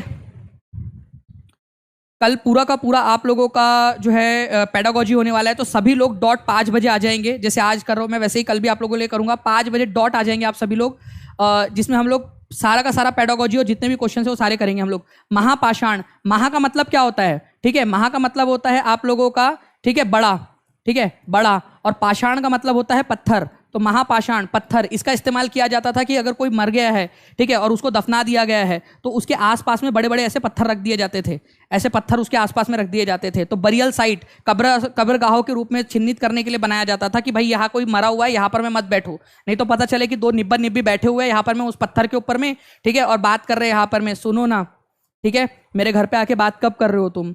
वो लड़का बोल रहा है यार तुम्हारा भाई जो है ना वो हवलदार है, मेरे को बड़ा डर लगता है। भैया से इतना डरते हो तो फिर मेरे को प्रपोज क्यों किया था। लड़का बोल रहा है मैंने कहा किया, तुम ही तो आते जाते जो है वो मेरे को देखती रहती थी, मुझे लगा इंटरेस्टेड है, तो मैं जाके बोला कि भाई क्या बात है, बातचीत शुरू हो गई। ठीक है, चलिए असो। तो यहाँ पर में जो है फ्रेंड्स मेगालिथ जो है आप लोगों को याद रखना है, बड़े बड़े पत्थर है। मेगालिथ आप लोगों के दफन करने की जगह के रूप में उसको इस्तेमाल किया जाता था, दफनाने के बाद में बड़े बड़े पत्थर वहां पर में रख दिए जाते थे। नेक्स्ट क्वेश्चन की तरफ में आगे बढ़ते हैं फ्रेंड्स। 210 पाला रहित दिवस, या फिर आप लोगों का 210 जो है आप लोगों को ऐसे दिन चाहिए होते हैं आप लोगों के, जो कि आप लोगों को 210 दिन आप लोगों के ऐसे जहां पर में बारिश ना हो, कोहरा ना हो। तो कोहरा रहित या पाला रहित दिवस आपको चाहिए होते हैं 210 दिन। किसको चाहिए होते हैं, तो ये चाहिए होते हैं फ्रेंड्स आपको कॉटन को। कॉटन कैसी वाली मिट्टी में उगता है, ये आप लोगों से क्वेश्चन पूछा जा सकता है, एनसीईआरटी में दिया हुआ है। मैंने पूरा पढ़ाया है आप लोगों को, कोर्स के अंदर में भी, बिहार वाले कोर्स के अंदर में भी पढ़ाया है, सीटेट वाले कोर्स के अंदर में भी बताया है, पूरा का पूरा ज्योग्राफी के अंदर में, एग्रीकल्चर वाले टॉपिक के अंदर में।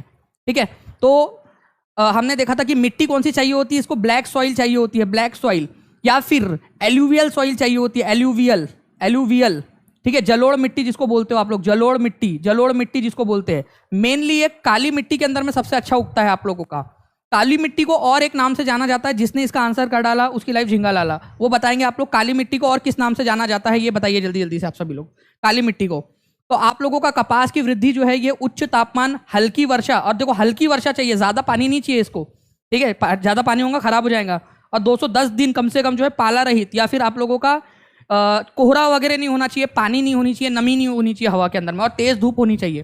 काली मिट्टी और जलोढ़ मिट्टी में सबसे अच्छे से उग पाता है ये ट्रॉपिकल जोन के अंदर में। काली मिट्टी को किस नाम से जाना जाता है वो आप लोग बताओगे। नाउ फ्रेंड्स, एक बहुत ही इंपॉर्टेंट क्वेश्चन, इसको सुपर डुपर इंपॉर्टेंट मार्क करो आप सभी के सभी लोग, बहुत ही इंपॉर्टेंट क्वेश्चन है आप लोगों का। आपको बताना है कि 1964 के अंदर में किस देश ने विभिन्न प्रकार के सामाजिक भेदभाव की रोकथाम के लिए नागरिक अधिकार अधिनियम पारित किया।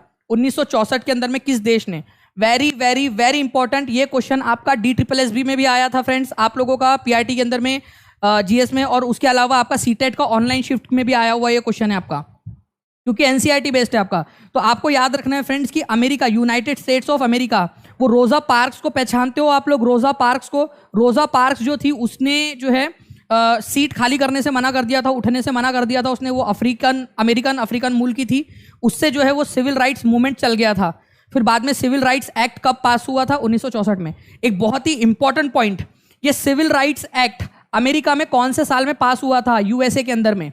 आप लोग आंसर करेंगे, मेरे को नहीं पता, मेरे को आप लोग देखकर बताओ, कुछ भी बताओ, मेरे को यहां पर में आंसर चाहिए। अमेरिका में सिविल राइट्स एक्ट कब पास हुआ था, ये क्वेश्चन एग्जाम में आने वाला है, इसी वजह से कह रहा हूं आप लोगों से, इसको आंसर करके मुझे बताइए यहां पर में सभी के सभी लोग जल्दी जल्दी से, ठीक है, जल्दी जल्दी से बताएंगे कि भाई लोग, ठीक है, सिविल राइट्स एक्ट कब पास हुआ था, आप लोग देखकर यहां पर में बताओ मुझे, ठीक है। चलो, तो 1964 के अंदर में पास हुआ था, ये आप लोगों ने याद रखना है। नेक्स्ट पॉइंट की तरफ में हम लोग यहां पर में आगे बढ़ते हैं। हमारे आपको बताना है यहां पर में नागरिक अधिकार अधिनियम ने, ठीक है, आप लोगों का क्या किया था, जो बच्चे थे, जो छोटे बच्चे थे, उन लोगों को भी स्कूल में, जो अफ्रीकन मूल के बच्चे थे उनको भी स्कूल में आने की अनुमति दे दी थी।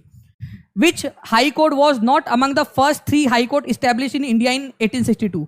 1862 में 3 हाई कोर्ट बने थे भारत के अंदर में, सबसे पुराने वाले 1862 में, ठीक है, 1862 के अंदर में, पहला, दूसरा, तीसरा, तो पहले 3 में शामिल नहीं था। तो देखिए फ्रेंड्स, आप लोगों का जो आप लोगों को बता दूं फ्रेंड्स, सबसे पहले आपका कलकत्ता हाई कोर्ट जो है उसकी स्थापना हुई थी, ठीक है, मद्रास हाई कोर्ट की स्थापना हुई थी 1862 में, और बॉम्बे हाई कोर्ट की स्थापना हुई थी। इलाहाबाद हाई कोर्ट की स्थापना बाद में हुई है 1867 के अंदर में, तो बाद में हुई थी इसकी, 1862 के अंदर में नहीं हुई थी, तो ये आप लोग याद रखोगे। तो आंसर आप लोगों को हो जाएगा option number 2, Allahabad high court. Allahabad high court का नाम आज भी इलाहाबाद हाई कोर्ट ही है, प्रयागराज हाई कोर्ट नहीं है, ये याद रखना है आप सभी लोगों ने, ठीक है, इलाहाबाद हाई कोर्ट ही है उसका नाम अभी भी। तो देख सकते हो आप लोग फ्रेंड्स, यहां पर मैं आप लोगों का Bombay high court, Madras high court और Calcutta high court, 3 high court की स्थापना की गई थी आप लोगों की। जो इलाहाबाद हाई कोर्ट है वो आप लोगों का जो है बाद में बना था। नेक्स्ट क्वेश्चन, इसका आंसर कीजिए आप लोग, निम्नलिखित में से कौन सा वाला कथन सही है। अब ये क्वेश्चन भी बहुत इंपॉर्टेंट है, क्योंकि इसमें आपके 2 कंसेप्ट क्लियर होते हैं, 2 कंसेप्ट आप लोगों के क्लियर हो जाएंगे इस क्वेश्चन से। 1300 लाइक्स हो चुके हैं, क्या बात है, बहुत बढ़िया। इस पॉइंट से आपके 2 क्वेश्चन क्लियर हो जाएंगे। क्वेश्चन है आपका कि लाल किला जो है आपका वो सेडिमेंट्री रॉक से बना है, अवसादी चट्टान से, जबकि ताजमहल कायांतरित चट्टान से बना है। मैं आप लोगों को पहले तो ये बता दूं कि जो रेड फोर्ट है आप लोगों का, रेड फोर्ट, ये बना है आप लोगों का लाल बलुआ पत्थर से, ठीक है, रेड सैंडस्टोन से, red sandstone, sandstone, red sandstone, ठीक है, रेड सैंडस्टोन से बना हुआ है आप लोगों का, ठीक है, कोई बात नहीं, दूसरा वाला तरीका अपनाएंगे हम लोग, ठीक है, इससे मिट जा रहा है तो, ठीक है। जो आपका लाल किला है, रेड फोर्ट जो है आप लोगों का, वो बना हुआ है आप लोगों का लाल बलुआ पत्थर से, रेड सैंड स्टोन से बना हुआ है, रेड सैंड स्टोन से बना हुआ है आप लोगों का। दूसरा वाला अगर मैं बात करूं आप लोगों से फ्रेंड्स, आप लोगों का ताजमहल, तो ताजमहल जो है आप लोगों का ये बना हुआ है आप लोगों का मार्बल से, ठीक है, मार्बल से बना हुआ है आप लोगों का। तो आप लोग यहां पर में देखिए कि रेड सैंडस्टोन बोल रहा है सेडिमेंट्री रॉक से बना हुआ है, और ताजमहल जो है आपका मेटामॉर्फिक रॉक से बना हुआ है। रेड सैंडस्टोन मेटामॉर्फिक से, ताजमहल सेडिमेंट्री से, बोथ मेटामॉर्फिक से, बोथ सेडिमेंट्री से। अब मैं आपको बताता हूं, ध्यान से सुनिए आप लोग, मेरे साथ साथ में सभी लोग दोहराएंगे, हर एक बच्चा मेरे साथ साथ में दोहराएगा, तब मेरे को एनर्जी आएगी यहां पर में कि हाँ यार आप लोगों के लिए करवाना है। एक साथ मेरे साथ में दोहराओ, रेड सैंडस्टोन, लाल बलुआ पत्थर, लाल बलुआ पत्थर कौन से टाइप की चट्टान है, लाल बलुआ पत्थर अवसादी चट्टान है, अवसादी, अवसादी, जिसको आप लोग इंग्लिश में सेडिमेंट्री रॉक बोलते हो। ये अपने आप में एक क्वेश्चन बन सकता है आप लोगों का। सेडिमेंट्री रॉक है, 1 नंबर का क्वेश्चन। सेडिमेंट्री रॉक, लाल बलुआ पत्थर कौन सा वाला है आप लोगों का? लाल बलुआ पत्थर सेडिमेंट्री रॉक है। ओके, और मार्बल जो है आप लोगों का, ये याद रखना है आप लोगों ने, कायांतरित चट्टान है। मार्बल या संगमरमर कायांतरित, कायांतरित चट्टान है आप लोगों की। मेटामॉर्फिक जिसको बोला जाता है, मेटामॉर्फिक चट्टान है आप लोगों की ये। ओके, चलिए अब आप लोगों को मैं पोल जो दे रहा हूं ना, इसके अंदर में आप लोग आंसर करेंगे। देखते हैं कितने लोग इसका आंसर कर पाते हैं। ठीक है, अब तो कर दो यार, अब तो कर दोगे आंसर। इंपॉर्टेंट वाला है, देखो कितने सारे पॉइंट्स आप लोगों के क्लियर हो गए इसके अंदर में एक साथ। आपके ये क्वेश्चन भी क्लियर हो गया और डाउट भी क्लियर हो गया इसका। चलिए, तो ये आप लोगों का जो है फ्रेंड्स आंसर क्या हो जाएगा इसका, आप लोग कमेंट करके बता दोगे मुझे उम्मीद है कि आप लोगों ने आंसर अब यहां पर मैं कर दिया होगा। नेक्स्ट क्वेश्चन की तरफ में आगे बढ़ने से पहले, रेड सैंडस्टोन, लाल बलुआ पत्थर सेडिमेंट्री, ताजमहल मार्बल से बना हुआ है आपका, मेटामॉर्फिक कायांतरित चट्टान से। संगम साहित्य की रचना एवं संकलन किस नगर के सम्मेलनों में की गई थी? संगम साहित्य जो है आप लोगों का, ये याद रखना है आप लोगों ने फ्रेंड्स, ये तमिल भाषा का लिटरेचर है। तमिल भाषा के अंदर में इसकी रचना हुई थी, ये भी याद रखेंगे आप सभी लोग, तमिल भाषा के अंदर में। और आपको बताना है कि कौन से वाले जगह पे हुई थी, तो मदुरई जो है फ्रेंड्स, ये याद रखना है आप लोगों ने। मदुरई जो है ये आप लोगों का आज आपको तमिलनाडु में मिलेगा। तमिलनाडु में एक समय ये पांड्या लोगों की राजधानी थी। पांड्या जो राजवंश था उनकी कैपिटल हुआ करती थी एक समय में, ये मदुरई आप लोगों की। यहीं पर जो है संगम जो है आप लोगों का हुआ था, संगम सम्मेलन, जिसमें संगम साहित्य की स्थापना की गई, संगम साहित्य की रचना की गई थी। ये याद रखेंगे आप सभी लोग। संगम साहित्य की कितने संगम हुए थे, तो 3 संगम हुए हैं, ये भी याद रखना है आप लोगों ने, जिसमें काफी सारा तमिल भाषा में, कौन सी भाषा में, तमिल भाषा के अंदर में इसकी रचना हुई थी 3 संगम साहित्य के अंदर में। ये याद रखना है सभी ने, इंपॉर्टेंट पॉइंट है, एग्जाम के अंदर में आप लोगों से पूछा जा सकता है। नेक्स्ट क्वेश्चन की तरफ में आगे बढ़ते हैं हम लोग यहां पर में। ठीक है, आपको आई थिंक आंसर दिख रहा है, इस वजह से मैं थोड़ा सा इसको जल्दी से वहां से हटा लूं आप लोगों के लिए।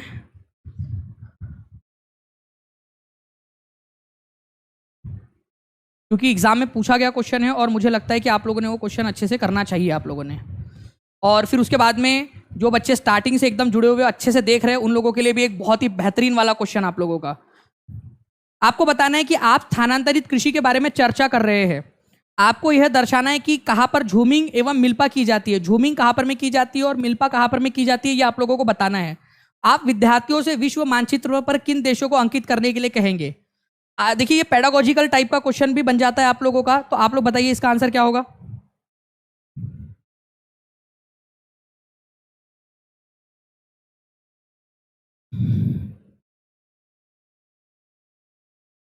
आंसर आप लोगों का देखिए फ्रेंड्स, मेरे पास में आ गया है आप लोगों का आंसर, और इसी के साथ में 1400 लाइक्स भी कंप्लीट हो गए हैं। तो झूमिंग और मिल्पा की बात करूं आप लोगों से, तो झूमिंग जो है फ्रेंड्स इंडिया में की जाती है, और इंडिया में भी नॉर्थ ईस्ट इंडिया के अंदर में, नॉर्थ ईस्ट इंडिया में ये की जाती है। और मैक्सिको के अंदर में या सेंट्रल अमेरिका में, देखो एक बात बता दूं आप लोगों को, आप लोगों का महाराष्ट्र पब्लिक सर्विस कमीशन का जो प्रीलिम्स का पेपर हुआ अभी लास्ट में, अभी कुछ दिन पहले, उसमें पूछा गया था मिल्पा कहाँ होती है। मैक्सिको की जगह सेंट्रल अमेरिका दिया था, क्योंकि मैक्सिको सेंट्रल अमेरिका में आता है। तो एग्जामिनर क्वेश्चन आपको करने की कोशिश कर सकता है, सेंट्रल अमेरिका, यूएसए के जस्ट नीचे में सेंट्रल अमेरिका, मध्य अमेरिका भी बोल सकते हैं आप लोगों से, ये याद रखना है आप लोगों ने। ठीक है, तो ये थोड़ा सा इसको याद रखेंगे आप सभी लोग। Answer is option number A आपका। ब्राजील के अंदर में क्या बोला जाता है? ब्राजील के अंदर में इसको बोला जाता है रोका। ब्राजील के अंदर में रोका बोलते हो आप लोग इसको, ये भी याद रख लेना है। मलेशिया के अंदर में इसको कहा जाता है लदांग। ये सारा ही तो याद करवाया हुआ है यार आप लोगों को। बताओ जल्दी से हाथ ऊपर करके सभी लोग, जितने भी बच्चे हैं मेरे, ठीक है, दानिश सर के जो सोशल आर्मी है, जल्दी जल्दी बता दो याद करवाया था कि नहीं करवाया आप लोगों को, सारा का सारा बार बार पूरी एनर्जी के साथ में याद करवाया हुआ है आप लोगों को।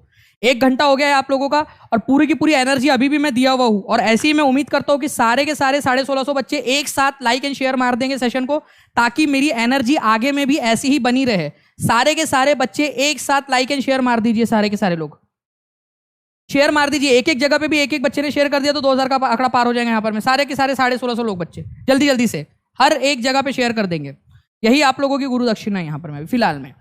देखिए फ्रेंड्स, यहाँ पर मैं अगर मैं बात करूँ आप लोगों से, तो आप लोगों का इस क्वेश्चन का आंसर क्या होगा, आप लोग बताइए जल्दी से।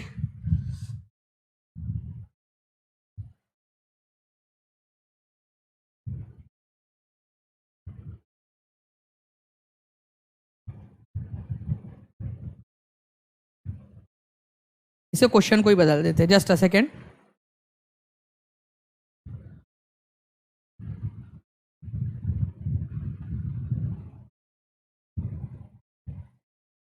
चलिए इस क्वेश्चन का आंसर कीजिए। मौना किया हवाई जो है, मौना किया नाम का एक पर्वत है आपका, इसका नाम है मौना किया। ठीक है, ये हवाई द्वीप में है। हवाई द्वीप किसका पार्ट है? यूएसए का पार्ट है। कभी अगर आप लोगों से इन फ्यूचर पूछ ले तो किसका है? हवाई प्रशांत महासागर में यूएसए का पार्ट है। यहाँ पर में ना एक पर्वत है जो माउंट एवरेस्ट से भी बड़ा है, लंबा है, माउंट एवरेस्ट की तुलना में भी ऊंचा है।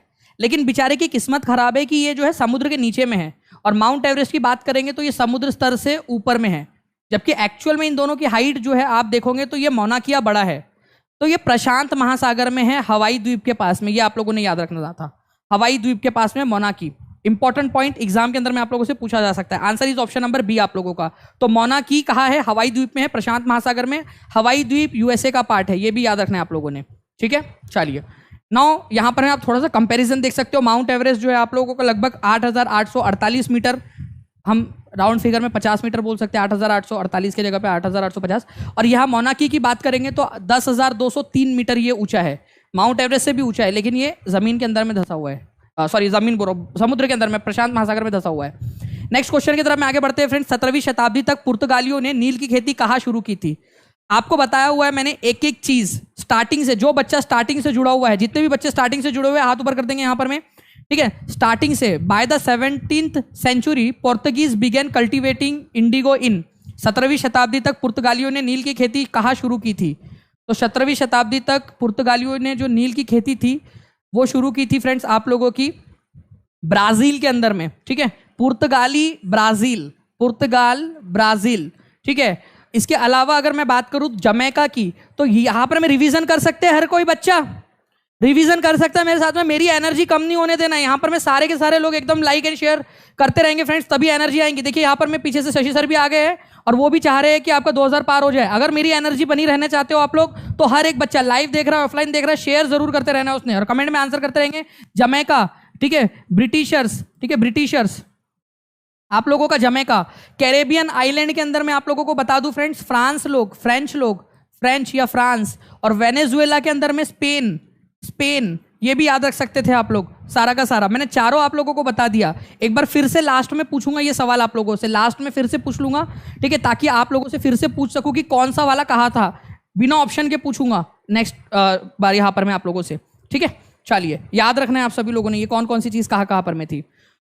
ओके, तो आंसर आप लोगों को ऑप्शन नंबर बी हो जाएगा। तो आप देख सकते हो सेंट डोमिंगो कैरेबियन आइलैंड के अंदर में है, फ्रांस ने किया था वहां पर में, ब्राजील ने पुर्तगाल में, इंग्लिश लोग या ब्रिटिशर्स जो लोग थे जमैका में, और वेनेजुएला में स्पेनिश लोगों ने नील की खेती आरंभ कर दी थी। ठीक है, नेक्स्ट क्वेश्चन की तरफ में आगे बढ़ते हैं हम लोग। यहां पर में आप लोगों को बताना है नीचे दिए गए ए और बी, ये आपका ऑनलाइन शिफ्ट का पेपर है, नीचे दिए गए ए और बी दो विशेषताएं दी गई है, आपको वायुमंडल की परत की पहचान करनी है। ठीक है,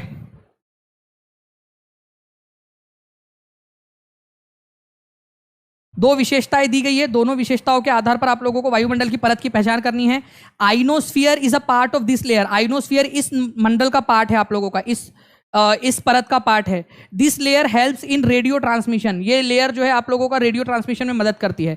देखिए फ्रेंड्स, अगर मैं आप लोगों को यहाँ पर बताऊँ तो हमारी पृथ्वी को अलग अलग 5 लेयर्स में बांटा गया है। पहली लेयर है, ठीक है, शोभ मंडल, ठीक है, ट्रोपोस्फियर, दूसरी है समताप मंडल, स्ट्रेटोस्फियर, तीसरी है मेजोस्फियर, मध्य मंडल, चौथे नंबर पे आती है आप लोगों की यहाँ पर में थर्मोस्फियर, चौथे नंबर पे, 4th नंबर पे, और 5वें नंबर पे आती है आप लोगों की एक्सोस्फियर, सबसे लास्ट वाली एक्सोस्फियर, बहिर्मंडल, एक्सोस्फियर।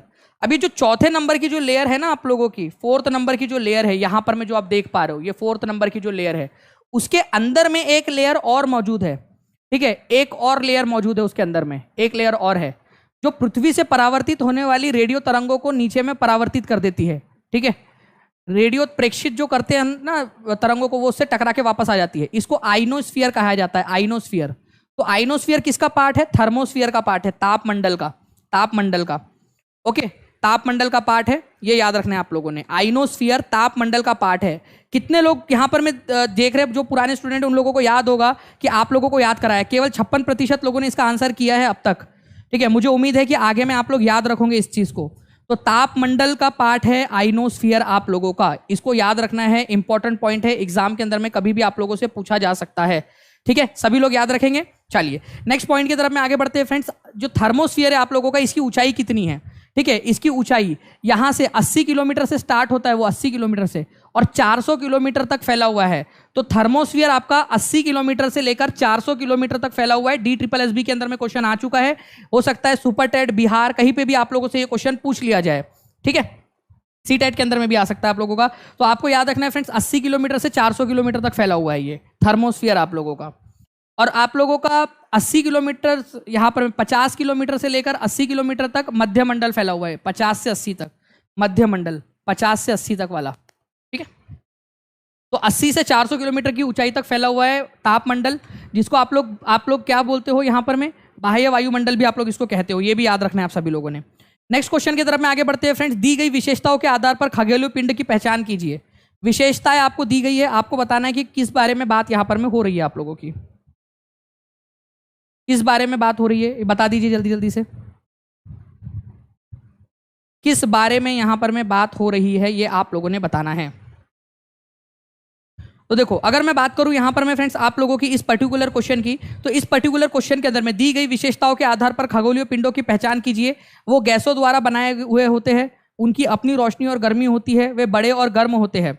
ठीक है, गैसों के द्वारा बने हुए होते हैं। सबसे पहली बात तो गैस के द्वारा बने हुए होते हैं, ये याद रखना है आप लोगों ने, गैस के द्वारा बने हुए होते हैं। ठीक है, गैस के द्वारा बने हुए होते हैं आप लोगों के। उनकी रोशनी और गर्मी होती है, अपनी खुद की रोशनी और गर्मी होती है इनकी।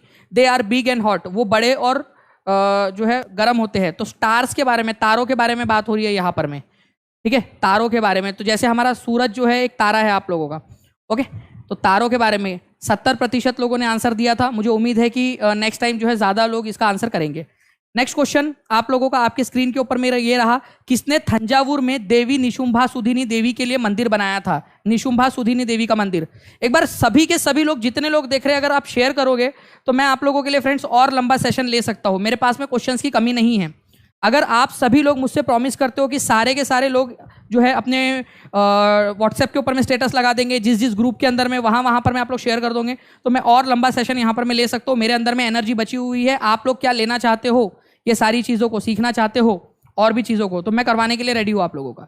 तो किसने थंजावुर में, थंजावुर नाम की जगह कहाँ है? तमिलनाडु में। ये जो एक्स्ट्रा इन्फॉर्मेशन देता हूँ ना आप लोगों को, ये फ्रेंड्स एक एक पॉइंट आपके लिए इंपॉर्टेंट है। ये एक्स्ट्रा इन्फॉर्मेशन जो देता हूँ आप लोगों को, ये याद रखना है आप लोगों ने।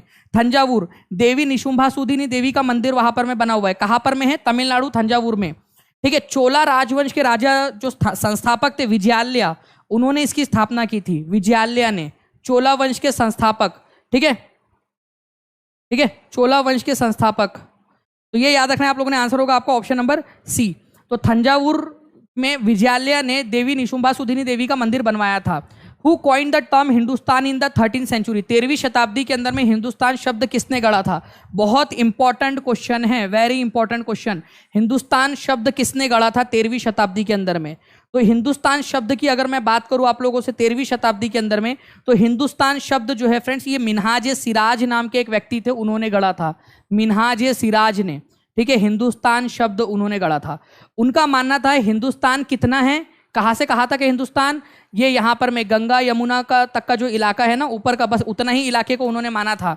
ओके, तो मिन्हाज सिराज ने हिंदुस्तान शब्द का इस्तेमाल किया, जिसमें पंजाब, हरियाणा और गंगा और यमुना का इलाका शामिल था, बस इतना सा। तो पंजाब, हरियाणा और गंगा यमुना का भाग, इतने ही इलाके को उन्होंने हिंदुस्तान कहा। तो एक चीज आप समझिए यहाँ पर में, आज से करीब जो है 700-800 साल पहले हिंदुस्तान शब्द का मतलब इतना था। नॉर्थ ईस्ट को तो गिना ही नहीं था उन्होंने, साउथ इंडिया को भी नहीं गिना था हिंदुस्तान के लिए। आज हिंदुस्तान शब्द का मतलब होता है आप लोगों का पूरा, ठीक है, इतना। तो इतिहास के अंदर में जो शब्द इस्तेमाल किए जाते हैं, क्या वो हमेशा वैसे ही रहते हैं या वो बदलते रहते हैं? इतिहास में जो हमें शब्द मिलते हैं, क्या वो हमेशा वैसे ही रहते हैं? जल्दी बताइए आप लोग, क्या इतिहास में जो शब्दों का इस्तेमाल किया जाता है हमेशा वो वैसे के वैसे ही रहते हैं?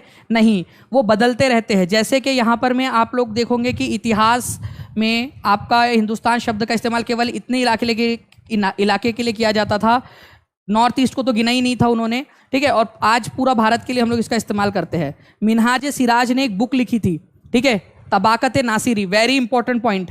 1 नंबर का क्वेश्चन यहां बनेगा आप लोगों का। तैयार हो आप लोग 1 नंबर के क्वेश्चन के लिए? ठीक है, यहां पर मैं आप लोग देखिए, तबाकत नासिरी नाम की पुस्तक किसने लिखी है? ये क्वेश्चन का आंसर आप लोग मेरे को लिख के बताइए जल्दी से। मिनहाज सिराज ने या किसने लिखी है तबाकत नासिरी? सभी लोग लिखेंगे कमेंट बॉक्स में, मुझे हर एक बच्चे का आंसर चाहिए। तबाकत नासिरी हिंदी में लिखो, इंग्लिश में लिखो, कोई फर्क नहीं पड़ता। ये क्वेश्चन 1 नंबर के लिए एग्जाम के अंदर में आएगा आप लोगों का। हिंदुस्तान शब्द उन्होंने किसके लिए इस्तेमाल किया था? पंजाब, हरियाणा और गंगा यमुना के बीच वाले इलाके के लिए हिंदुस्तान शब्द का इस्तेमाल किया था। तबाकत नासिरी में ही पहली बार बिहार शब्द का इस्तेमाल भी आता है आप लोगों का। बिहार शब्द का पहली बार उल्लेख भी तबाकत नासिरी में मिनहाज सिराज ने ही किया था। ठीक है, नाउ फ्रेंड्स इस क्वेश्चन का आंसर करिए जल्दी से आप लोग। बहुत ही इंपॉर्टेंट वाला क्वेश्चन है, आप लोगों का ऑनलाइन शिफ्ट में पूछा गया था। इस क्वेश्चन के अंदर में पर्टिकुलरली आप लोगों से बोला गया है कि atmosphere provides air we breathe. Atmosphere जो पृथ्वी का वातावरण है वो हम लोगों को क्या करता है? वो हवा देता है जिससे हम सांस लेते हैं।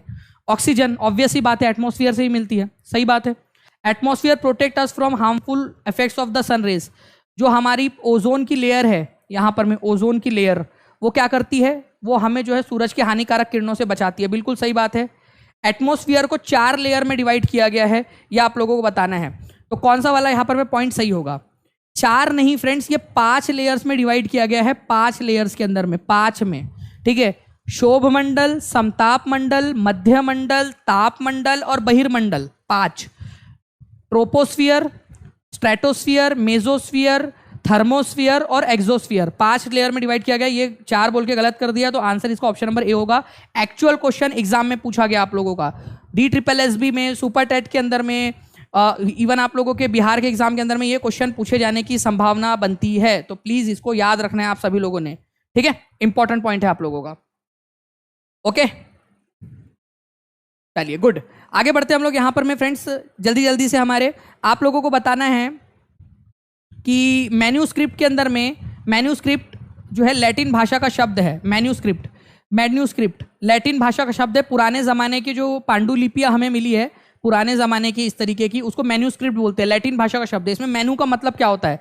एनसीईआरटी के 6 स्टैंडर्ड के एनसीईआरटी के पहले ही चैप्टर के अंदर में ये दिया हुआ है आप लोगों का। तो जो भी बच्चे यहाँ पर में इसको देखेंगे अच्छे से, उन लोगों का फायदा होगा। मैन्यूस्क्रिप्ट का मतलब होता है फ्रेंड्स हिंदी में पांडुलिपि।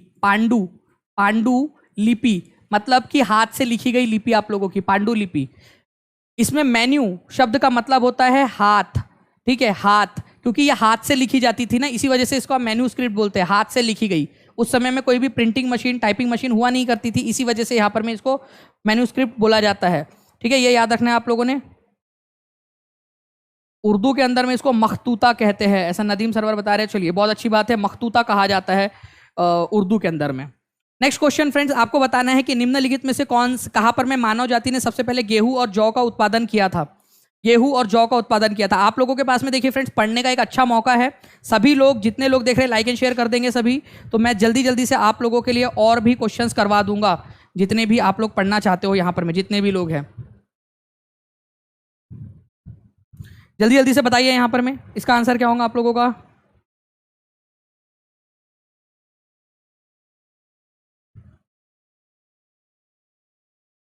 चलिए, तो देखिए, गेहूं और जौ इंसानों के द्वारा उगाई गई सबसे पहली फसलों में से है फ्रेंड्स। गेहूं और जौ जो है वो इंसानों के द्वारा उगाई गई सबसे पहली फसलों में से है।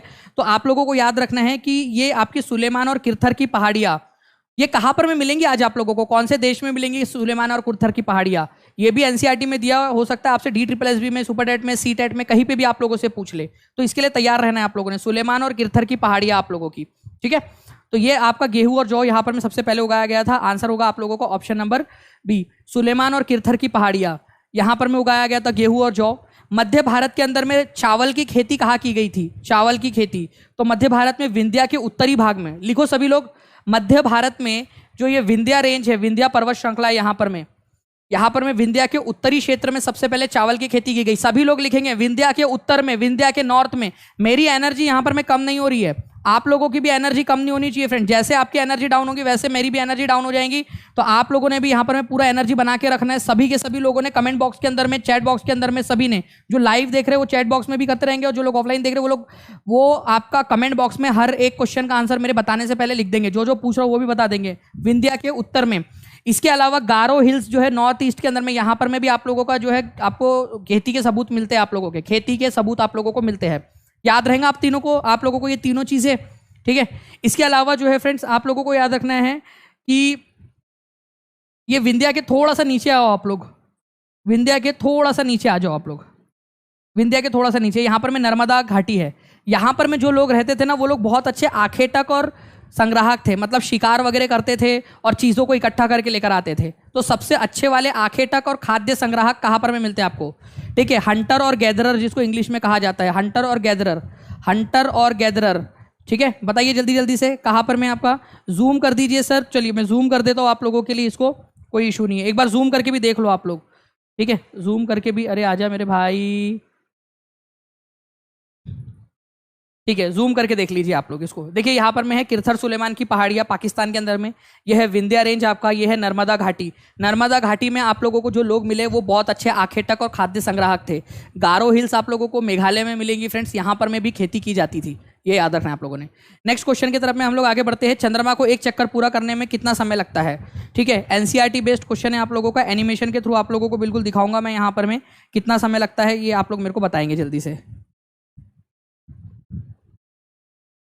ठीक है, जल्दी जल्दी से बताइए चंद्रमा को पृथ्वी का एक चक्कर पूरा करने में कितना समय लगता है। तो चंद्रमा को पृथ्वी का एक चक्कर पूरा करने में जो है फ्रेंड्स 27 दिनों का समय लगता है, करीब 27 दिनों का समय लगता है। अच्छा, ये जो 27 दिन का समय लगता है, इसमें हम चंद्रमा के दोनों तरफ वाले भाग को देख पाते हैं या केवल एक तरीके के भाग को, एक साइड को देख पाते हैं, आप लोग बताइए। चंद्रमा के कितने साइड आप लोगों को दिखाई देते हैं, चंद्रमा को कितने साइड दिखाई देते हैं आप लोगों को, आपको याद रखना है चंद्रमा का केवल और केवल एक साइड आप लोगों को दिखाई देता है फ्रेंड्स। यहाँ पर मैं आप लोग खुद देख सकते हो, देखिए यहाँ पर मैं, ये चांद सा रोशन चेहरा, जुल्फों का रंग सुनहरा, जुल्फे यार इसी तो है ही नहीं बेचारे की यार, सॉरी भाई सॉरी, ठीक है चलो। तो यहाँ पर मैं देखिए केवल एक ही साइड आप लोगों को दिखाई दे रहा है चंद्रमा का, देखिए और आगे जाएगा, देखिए पूरा घूम गया वो, ठीक है, फिर भी एक ही साइड दिखाई दे रहा है, देखिए, अरे रुक जा, देखिए एक साइड ही दिखाई दे रहा है उसका चेहरा, देखिए आप लोग, एक ही साइड दिखाई दे रहा है, देखिए एक ही साइड दिखाई दे रहा है, वही वाला साइड पृथ्वी की तरफ से एक ही साइड दिखाई दे रहा है। ऐसा क्यों हो रहा है, क्योंकि आप देख रहे हो चंद्रमा अपना खुद की भी परिक्रमा कर रहा है, जितना देर वो पृथ्वी की चक्कर लगाने में करता है उतना एग्जैक्टली सेम समय वो खुद का चक्कर लगाने में भी करता है। देखो इतना बचा हुआ है और इतना बचा हुआ है, तो एग्जैक्टली जितना समय ये पृथ्वी का चक्कर लगाने में करता है बिल्कुल उतना ही समय ये खुद का चक्कर लगाने में भी लगाता है।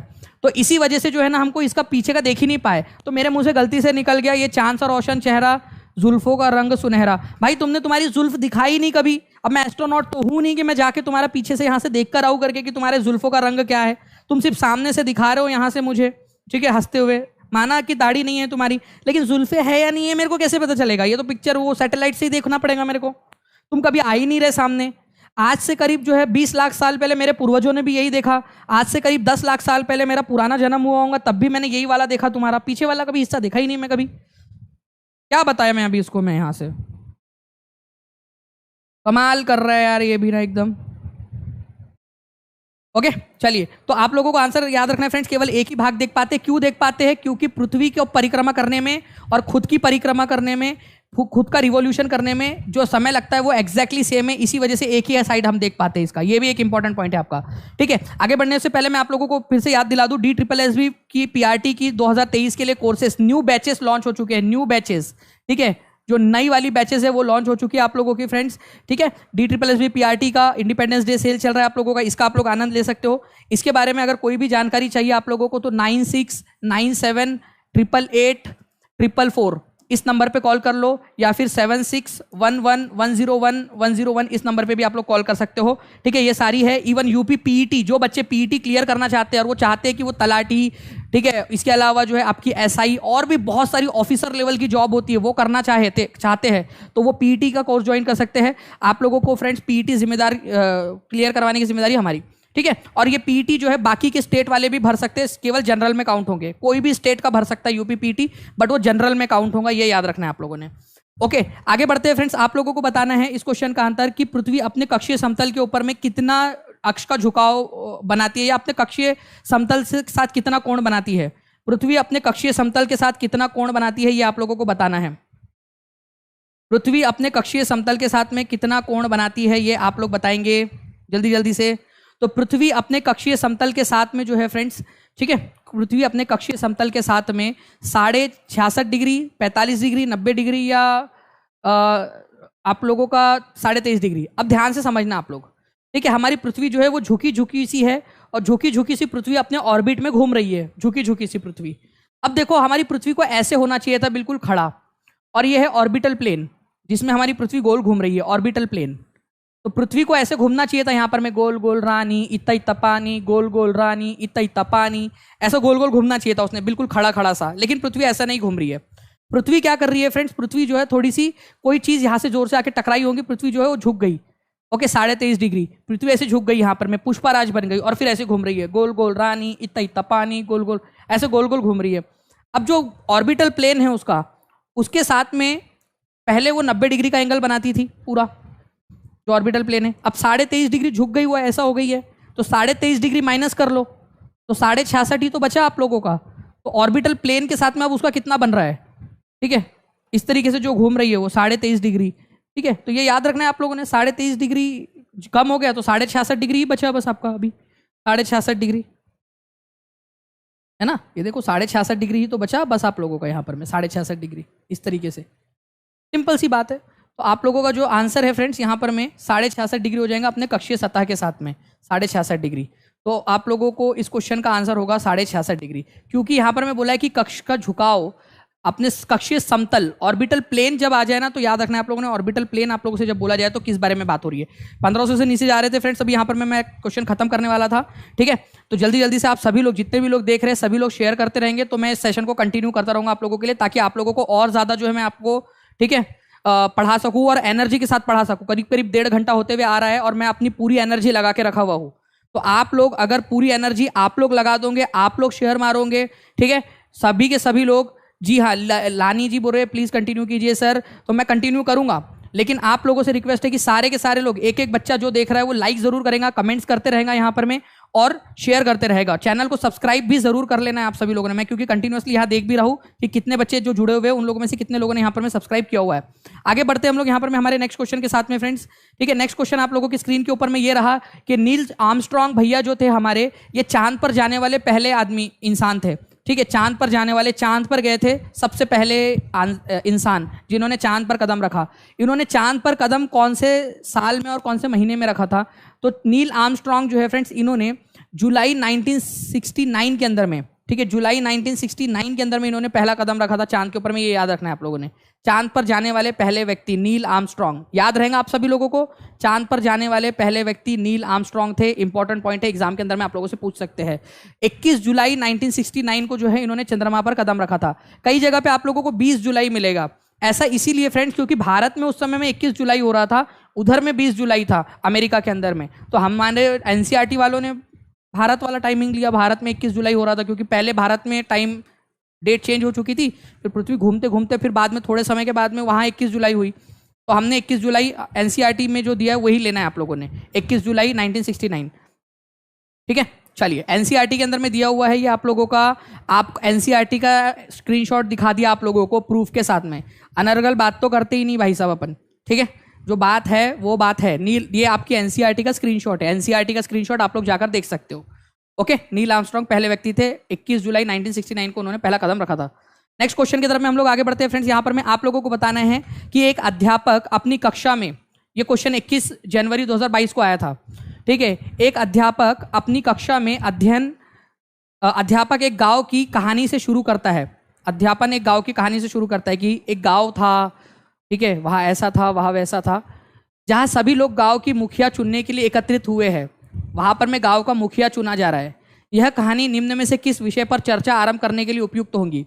अगर आप टीचर बन जाओगे तो आप लोग बताइए यहाँ पर में, अगर आप ऐसी कहानी सुना रहे हो कि एक गाँव है, ठीक है, टीचिंग परीक्षा गाँव, वहाँ पर में सभी लोग इकट्ठा हुए हैं और सभी लोग जो है क्या कर रहे हैं, अपने गाँव का मुखिया चुन रहे हैं। दानिश सर को अपना मुखिया चुना जा रहा है वहाँ पर में, ठीक है। तो किस बारे में बात हो रही है यहाँ पर में? आप लोगों की ग्राम सभा, रूरल लाइवलीहुड, ग्रामीण जीविका, ग्रामीण प्रशासन, गांधी स्वराज। तो देखो, गांव के सारे लोग जो होते हैं ना, गांव के सारे लोग जब इकट्ठा होते हैं एक जगह पे, पेड़ के नीचे या जहां पर में भी, जो भी जगह है मैदान में, जहां पर में भी, इस सभा को क्या कहा जाता है पता है? जब सारे के सारे लोग जमा होते हैं उस सभा को जो है फ्रेंड्स आप लोगों का कहा जाता है ग्राम सभा, ठीक है, उस चीज को ग्राम सभा कहा जाता है।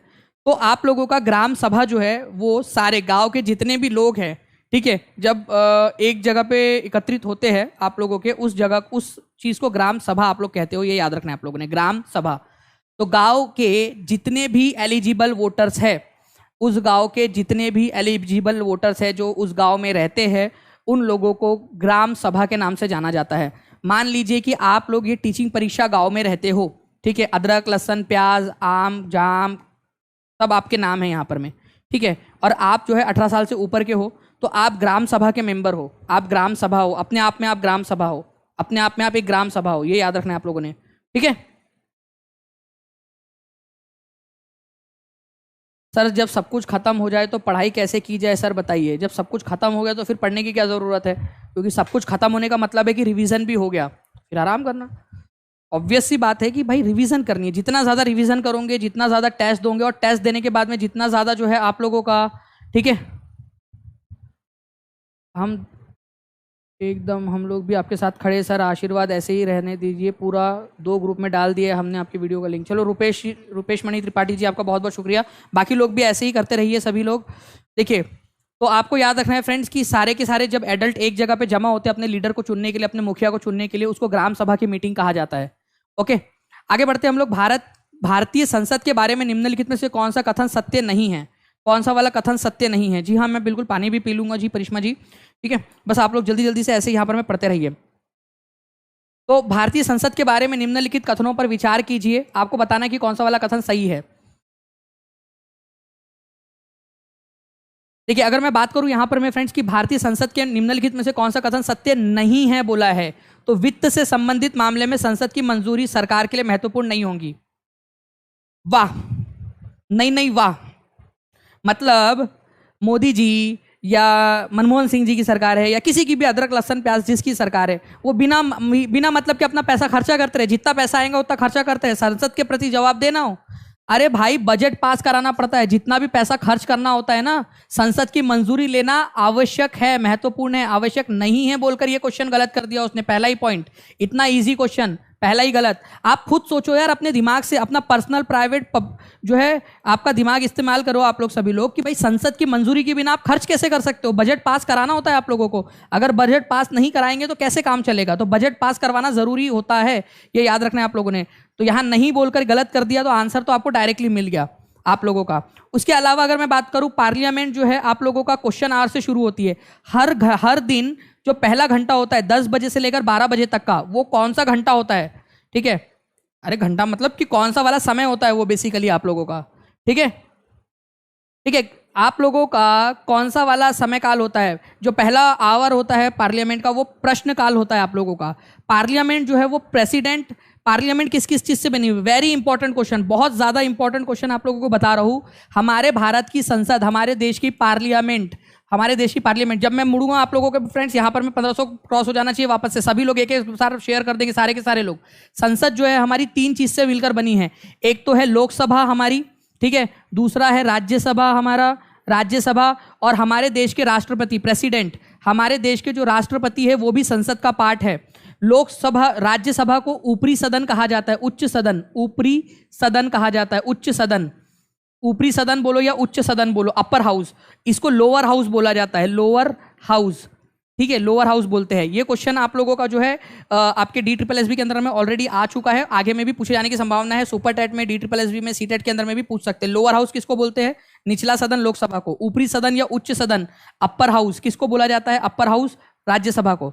जब दोनों से कानून पास हो जाए तो राष्ट्रपति उसके ऊपर में हस्ताक्षर करते हैं, जब तक राष्ट्रपति उस पर हस्ताक्षर नहीं करेंगे तब तक वो कानून नहीं बनेगा। तो यही तो बात बोली गई है यहां पर में कि भाई हमारे पार्लियामेंट के अंदर में राष्ट्रपति, राज्यसभा और लोकसभा तीनों हैं, ठीक है।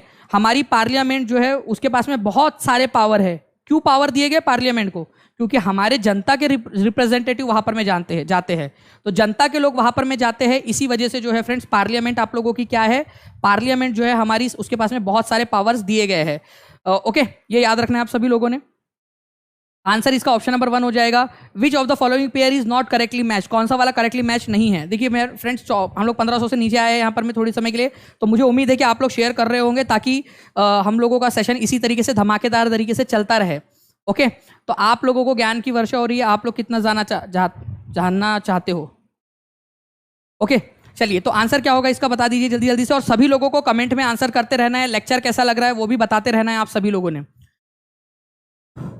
देखिए, अगर मैं आपसे बात करूं which of the following pair is not correctly match, weld, pampas, down, steppe, तो देखिए वेल्ड जो है फ्रेंड्स आप लोगों का दक्षिण अफ्रीका के अंदर में कहा जाता है, घास का मैदान। ठीक है, दक्षिण अफ्रीका का जो घास का मैदान है आप लोगों का, उसको आप लोग वेल्ड बोलते हो। ठीक है, साउथ अफ्रीका उसमें वेल्ड कहा जाता है। मैप मिलेगा क्या हमें? जी हाँ मिल जाएगा। तो यहाँ पर में साउथ अफ्रीका वाले को वेल्ड कहा जाता है, वेल्ड, ना कि दक्षिण अमेरिका। दक्षिण अमेरिका यहाँ है, साउथ अफ्रीका यहाँ पर में है। तो भाई लोग और उन सभी की बहनों ध्यान से देखो यहाँ पर में आप लोग कि यहाँ पर में वेल्ड आप लोगों से कहा गया है, साउथ अमेरिका नहीं होगा, साउथ अफ्रीका होगा। यहाँ पर में साउथ अफ्रीका यहाँ पर में आप लोगों का होगा। ठीक है, तो आंसर यहाँ पर में पहला ही वाला गलत है, तो आपका आंसर आ गया ऑप्शन नंबर 1। पंपास कहा जाता है अर्जेंटीना के अंदर में, वो भी मैप के थ्रू दिखा देता हूँ आप लोगों को। अरे यार ये मैप क्यों शर्मा जाता है इतना ज्यादा, पता नहीं। चलिए कोई बात नहीं, पंपास अर्जेंटीना के अंदर में, डाउन जो है ऑस्ट्रेलिया में, और स्टेपी सेंट्रल एशिया के अंदर में, ये भी याद रखना है आप लोगों ने। अच्छा आ गया वापस। चलिए, तो यहाँ पर में अर्जेंटीना जो है फ्रेंड्स आप लोगों का, यहाँ पर में कहा जाता है आपका पंपास। ठीक है, यहाँ पर में ऑस्ट्रेलिया में कहा जाता है डाउन, और यहाँ सेंट्रल एशिया में इसको कहा जाता है स्टेपी। एक बच गया है आप लोगों का। नॉर्थ अमेरिका में यहाँ पर में क्या कहा जाता है, कोई बता सकता है क्या मुझे? कोई है यहाँ पर में जो बता दे मुझे नॉर्थ अमेरिका में क्या कहा जाता है? मान जाएंगे आप लोगों को। एक बार जल्दी से बता दीजिए कि क्या कहा जाता है नॉर्थ अमेरिका के अंदर में। ठीक है, चलिए 1500 वापस से जो है फ्रेंड्स हम लोग टच करके वापस आए। जल्दी जल्दी से सभी लोग लाइक एंड शेयर करते रहेंगे तो हम लोग पहुंच जाएंगे। सब्सक्राइब का बटन भी दबाते रहना है, जितने भी नए लोग हैं टीचिंग परीक्षा चैनल को सब्सक्राइब जरूर करते रहेंगे। ओके, जल्दी से बताइए इसका आंसर क्या होगा आप लोगों का। जो मैंने आप लोगों से पूछा है, नॉर्थ अमेरिका के अंदर में इसको कहा जाता है प्रेरीज। ये आपके यहाँ नॉर्थ अमेरिका में जो मूल निवासी थे अमेरिका के, यहाँ पर में रहा करते थे, रेड इंडियंस जिनको बोलते थे। फिर बाद में ब्रिटिशर ने हमला किया, बेचारे लोग तो ऐसे ही मर गए, आधे तो बीमारियों से मर गए। हम लोगों ने जो ब्रिटिशर्स लोग लेकर गए थे, क्योंकि इनकी इम्यूनिटी उतनी थी नहीं ना, रोग प्रतिरोधक क्षमता इतनी ज्यादा, इस वजह से। ओके चलिए, भारत के संविधान को लिखने में लगभग कितना समय लगा ये आप लोगों को बताना है। तो भारत के संविधान को लिखने में जो है फ्रेंड्स लगभग हम लोगों को यहाँ पर में 3 साल का समय लगा। टू बी स्पेसिफिक बात करूँ आप लोगों से तो 2 साल, ठीक है, 2 साल 11 महीने और 18 दिन का समय लगा है। एनसीईआरटी में लगभग 3 साल बोला है मैंने आपको, टू बी स्पेसिफिक बता दिया यहाँ पर में। लोकसभा की वेबसाइट के ऊपर में इसको 17 दिन भी लिखा है, उन्होंने 26 नवंबर को पकड़ा नहीं है। तो 9 दिसंबर को पहली मीटिंग हुई थी। 1 नंबर का क्वेश्चन आप लोगों का, 9 दिसंबर 1946 को पहली मीटिंग हुई थी। 1 नंबर यहां मिलेगा आप लोगों को। हमारी संविधान सभा जिसने हमारा संविधान बनाया है, उसने जो है फ्रेंड्स 26 नवंबर 1949 तक काम करते रहे। ठीक है, तो यहां पर में ये हो गए आप लोगों के 2 साल 11 महीने 18 दिन। अब मैं आपको बताता हूं, इस दिन संविधान को अपनाया गया कि भाई अब बनकर तैयार हो गया है, संविधान को अपना लिया गया है, अडॉप्ट कर लिया गया है, अडॉप्ट कर लिया गया है। उसके कुछ दिनों के बाद, ठीक है, उसके कुछ दिनों के बाद जो है फ्रेंड्स आप लोगों का 26 जनवरी 1950 को संविधान को लागू किया गया। ये भी याद रखना है आप लोगों ने, संविधान को लागू किया गया 26 जनवरी 1950 को। तो अपनाया कब गया था? 26 नवंबर को, जिस दिन बनकर तैयार हुआ। और लागू कब किया गया था? 26 जनवरी 1950 को, जिस दिन इसके सारे के सारे प्रावधान देश के ऊपर में इंप्लीमेंट हो गए थे। ये याद रखना है आप लोगों ने, इंपॉर्टेंट पॉइंट है आप लोगों का। नेक्स्ट क्वेश्चन की तरफ में आगे बढ़ते हैं। भारत के अंदर में अनुसूचित जातियों के लिए कितनी संख्या रिजर्व्ड है? ठीक है, 1493 है फ्रेंड्स। जल्दी जल्दी से सारे के सारे लोग एक साथ मेहनत करेंगे तो मुझे लगता है कि हम लोग ऊपर आ जाएंगे जल्दी से, और लेक्चर को बंद करने की जरूरत हम लोगों को पड़ेगी नहीं। ठीक है, जल्दी जल्दी से सभी लोग यहाँ पर मैं बता दीजिए, अनुसूचित जातियों के लिए कितने संसदीय निर्वाचन क्षेत्र आरक्षित है? ठीक है, हाउ मेनी पार्लियामेंट कंस्टिट्यूएंसीज? देखिए हमारे भारत की संसद के अंदर में, ठीक है, संसद के अंदर में जो है SC और ST को रिजर्वेशन दिया गया है, शेड्यूल्ड कास्ट और शेड्यूल्ड ट्राइब को। जो SC है, अनुसूचित जाति, उन लोगों के लिए जो है फ्रेंड्स 84 सीट रिजर्व्ड है। 84 सीट, मतलब देश भर में से जितने भी चुनाव होंगे लोकसभा में, उसमें से 84 सीट जो है वो अनुसूचित जातियों के लिए है। और जितने भी लोग यहाँ पर में शेड्यूल्ड ट्राइब है, अनुसूचित जनजाति है, उन लोगों के लिए फ्रेंड्स 47 सीट रिजर्व्ड है। टोटल आप लोग मेरे को करके बताएंगे कितनी टोटल सीटें रिजर्व्ड है लोकसभा में। देखो ये जो रिजर्वेशन है ना आप लोगों का, वो केवल और केवल लोकसभा में होता है, राज्यसभा के अंदर में नहीं होता। ठीक है, ये याद रखना है आप लोगों ने, ये केवल लोकसभा में रिजर्वेशन है, राज्यसभा में कोई भी रिजर्वेशन नहीं होता है। ठीक है, तो अगर आपसे स्टेटमेंट वाले क्वेश्चन के अंदर में लोकसभा की जगह राज्यसभा दे दिया जाए तो आप लोगों ने थोड़ा सा उसको अंडरस्टैंड कर लेना है। ठीक है, थोड़ा सा अंडरस्टैंड आप लोग उस समय कर लोगे वहां पर उस चीज को कि भाई लोकसभा में होता है, राज्यसभा में रिजर्वेशन नहीं होता है। नेक्स्ट क्वेश्चन की तरफ में आगे बढ़ते हैं हम लोग यहाँ पर में हमारे। ठीक है, आपको बताना है मोठ की मस्जिद जो है किसने बनाई थी। मैंने आप लोगों को अभी थोड़ी देर पहले पूरा का पूरा बताया, मोठ की मस्जिद वाला और बेगमपुरी मस्जिद का भी बताया मैंने आपको। मुझे उम्मीद है कि आप लोग यहाँ पर में इसका आंसर जरूर करोगे। तो देखिए फ्रेंड्स, अगर मैं बताऊँ मोहम्मद बिन तुगलक ने कौन सी मस्जिद बनाई थी, तो ये पागल राजा था, अपनी बेगम की बात सुनता था, तो बेगमपुरी मस्जिद। ठीक है, बेगम के प्यार में पागल हो गया, बेगमपुरी मस्जिद। ठीक है, जहांपनाह नाम के शहर में बेगमपुरी मस्जिद। तो बेगमपुरी मस्जिद किसने बनाई थी? बेगमपुरी लिख देता हूँ यहाँ हिंदी में भी आप लोगों के लिए, बेगमपुरी मस्जिद। ठीक है, जहांपनाह नाम के शहर में। और यहाँ पर मैं अगर मोठ की मस्जिद की बात करूँ मैं फ्रेंड्स, तो सिकंदर लोधी के समय में इसको बनाया गया था, सिकंदर लोधी के समय में। तो ये भी अपने आप में एक इंपॉर्टेंट क्वेश्चन बन जाता है आप लोगों का, सिकंदर लोधी के समय में। जो कुव्वतुल इस्लाम मस्जिद थी उसका निर्माण कार्य करवाया गया था फ्रेंड्स आप लोगों का, कुव्वतुल इस्लाम मस्जिद का निर्माण कार्य करवाया गया था। ठीक है, आपका कुतुबुद्दीन ऐबक के द्वारा। बाद में इसको बड़ा किसने किया, इस मस्जिद को एनलार्ज किसने किया? उसके दामाद ने, और उसके बाद में बहुत बाद में एक और राजा आया अलाउद्दीन खिलजी, उसने।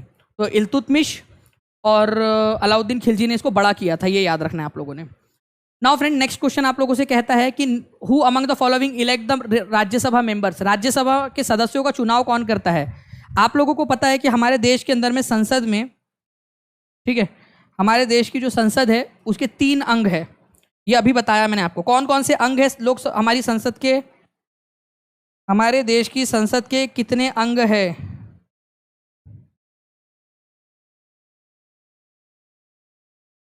लोकसभा, राज्यसभा और राष्ट्रपति, 3 अंग है हमारे देश की संसद के।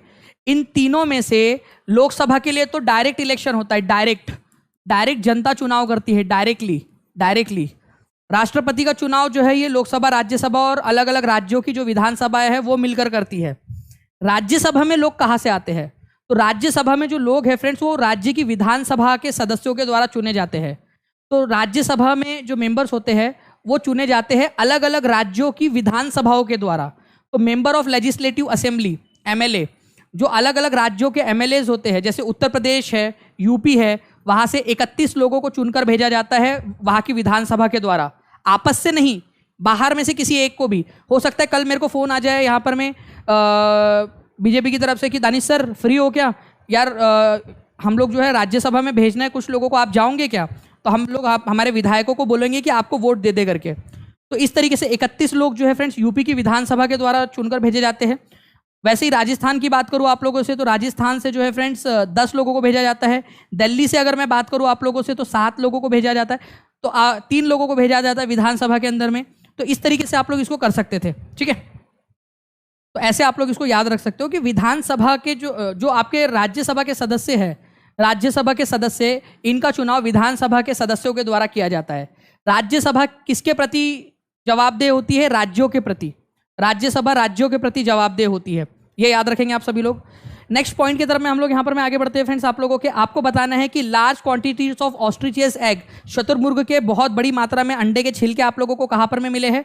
तो शतुरमुर्ग के अंडे के छिलके बहुत बड़ी मात्रा के अंदर में आप लोगों को मिले हैं फ्रेंड्स, पाटने नाम की जगह पे। चलो मेरे को बताओ पाटने नाम की जगह कहाँ पर में आप लोगों की, ठीक है, पाटने नाम की जगह कहाँ पर में? चलो चारों ही बता दो आप कहाँ पर में है। पाटने नाम की जगह है जहां पर में शुतुरमुर्ग के अंडे के छिलके मिले आप लोगों को। ओके, पाटने नाम की जगह है महाराष्ट्र के अंदर में, शुतुरमुर्ग के अंडे के छिलके मिले हैं। यही वह जगह है जहां पर में पहली बार मनके बनाए गए थे। मनके मतलब वो मोतियों टाइप के नहीं क्या, वो गले में पहनने के लिए। तो शुतुरमुर्ग के अंडों को ऐसा माला में पिरोकर पहनते थे वो लोग, लेडीज। देख मेरे हस्बैंड ने जो है ना मेरे को बड़े वाले शुतुरमुर्ग के अंडे के छिलके का लेकर आया है। फिर वो अपने घर में जाती होंगी, अपने पति को बोलती होंगी, देखा यहाँ पर मैं शर्माइन के जो है वो शर्मा जी ने उनके लिए लेकर आया है, और वर्मा जी कुछ कर ही नहीं रहे अपनी पत्नी के लिए। तो फिर वर्मा जी के ऊपर में प्रेशर आया, वो और बड़ा शुतुरमुर्ग का अंडा लेकर आए, ठीक है। उसके फिर किया होगा, उस समय की बात बता रहा हूँ। अब शर्मा जी वर्मा जी होते नहीं थे उस समय में, जस्ट एग्जाम्पल के लिए। कालीबंगान जो है आप लोगों को राजस्थान के अंदर में, ठीक है। हम्पी जो है आप लोगों को मिलेगा कर्नाटक के अंदर में, कर्नाटका में हम्पी नाम की जगह। और कोलकाता तो पश्चिम बंगाल में। ये तो क्या ही बात है, ठीक है। तो ये थोड़ा सा याद रखना है आप लोगों ने। ऑस्ट्रिचेस जो है आप लोगों को इंडिया में आज नहीं मिलते, लेकिन पुराने समय में पैलियोलिथिक एज के अंदर में शुतुरमुर्ग मिलते थे। आज से करीब जो है वो 2 लाख 3 लाख साल 4 लाख साल पहले भारत के अंदर में शुतुरमुर्ग मिलते थे। ये शुतुरमुर्ग मिलते थे ये हमें कैसे पता चला? शुतुरमुर्ग भारत के अंदर में मिलते थे ये हमें पता चला क्योंकि उस समय जब कार्बन डेटिंग की गई तो हमें पता चला कि पाटने नाम की जगह में जो हमें अंडे के छिलके मिले ये पैलियोलिथिक समय काल के हैं। और उस समय में क्या करते थे ये लोग? खाली पीली भी नहीं बैठते थे। हरकतें देखो आप लोग इन लोगों की, मैं आपको चुगली कर रहा हूँ इन लोगों की, सुनो मेरी बात। इन लोगों की क्या करते थे खाली पीली बैठ के? यहाँ पर में वो अंडों के ऊपर में छिलकों के ऊपर में ये लोग पेंटिंग बना रहे, डिजाइन बना रहे। वो शुतुरमुर्ग का अंडा सोच रहा हूँ अरे भाई क्या कर रहे है तू, ये मेरे बच्चे का घर था, उसके ऊपर में तू अपने मैडम की फोटो बना रहा है। यहाँ पर में ये अंडे का छिलका है मान लो, वो बना रहा है यहाँ पर में, ठीक है, शब्बों की फोटो यहाँ पर में इस तरीके से अंडे के छिलके के ऊपर में। ये लोग कई बार मन के बनाते थे, इसके ऊपर में टुकड़ों से डिजाइन बनाते थे, मन के तैयार करते थे। ये लोग पाटने के अंदर में हमको मन के मिले, अंडे के छिलकों को जोड़ जोड़ कर दे रहा है। वो वहां से शुतुरमुर्ग को सोच रहा हूँ ये क्या हरकत है तुम्हारी कि भाई मतलब मेरे बच्चे का अंडा, उसका छिलका, तुम उसके ऊपर में तुम्हारी लव स्टोरी खेल रहे हो। और ये मैडम लोग क्या है, तुम लोग क्या कर रही हो? आपस में एक दूसरे को जला रही हो तुम लोग। अकल उकल है तुमको कुछ? बच्चे की चीज है यार, उसको रहने दो, उसको भी इस्तेमाल कर ले रही हो तुम अपना वहां पर में दिखाने के लिए। चलिए 2000+ लाइक्स हो गए फ्रेंड्स। आप सभी लोगों को बहुत बहुत बहुत बहुत शुभकामनाएं। और सुपर चैट के लिए सोनी कुमारी जी का भी बहुत बहुत शुक्रिया, ठीक है, सुपर चैट यहां पर में देने के लिए आपका भी। चलिए तो मन के कहाँ मिले थे आप लोगों को? मन के मतलब वही बीड्स टाइप के, ठीक है, इसी से बनाए जाते थे। और उसके ऊपर में कुछ पीस के ऊपर में डिजाइन भी मिला है, पाटने नाम की जगह महाराष्ट्र में। आप लोगों को पॉलिटी का एक क्वेश्चन, भारतीय राष्ट्रीय कांग्रेस ने 1934 में एक संविधान सभा की मांग की थी। आज ही पेड क्लास के अंदर में इसको पढ़ाया भी है मैंने आप लोगों को, और बहुत ही बढ़िया तरीके से याद भी करवाया है। सर पानी भी पी लीजिए, हम लोग शेयर भी कर देंगे। और यार पानी की तो मैं भूल ही गया, पानी पीना है मैंने।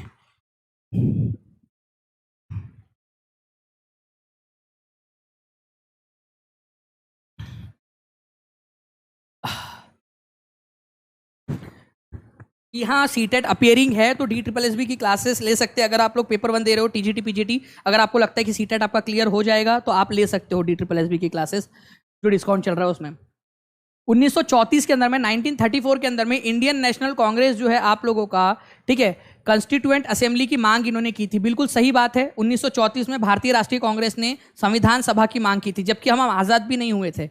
तो पहली बार भारतीय राष्ट्रीय कांग्रेस ने कब मांग की थी कि भारत के लिए एक संविधान सभा बना दी जाए ताकि भारत के लोग अपना संविधान खुद बना सके? तो 1934 के अंदर में बनाया था फ्रेंड्स। संविधान सभा ने दिसंबर 1946 एवं नवंबर 1949 के बीच स्वतंत्र भारत के लिए एक संविधान का प्रारूप तैयार किया। 26 नवंबर 1949 तक 11 दिसंबर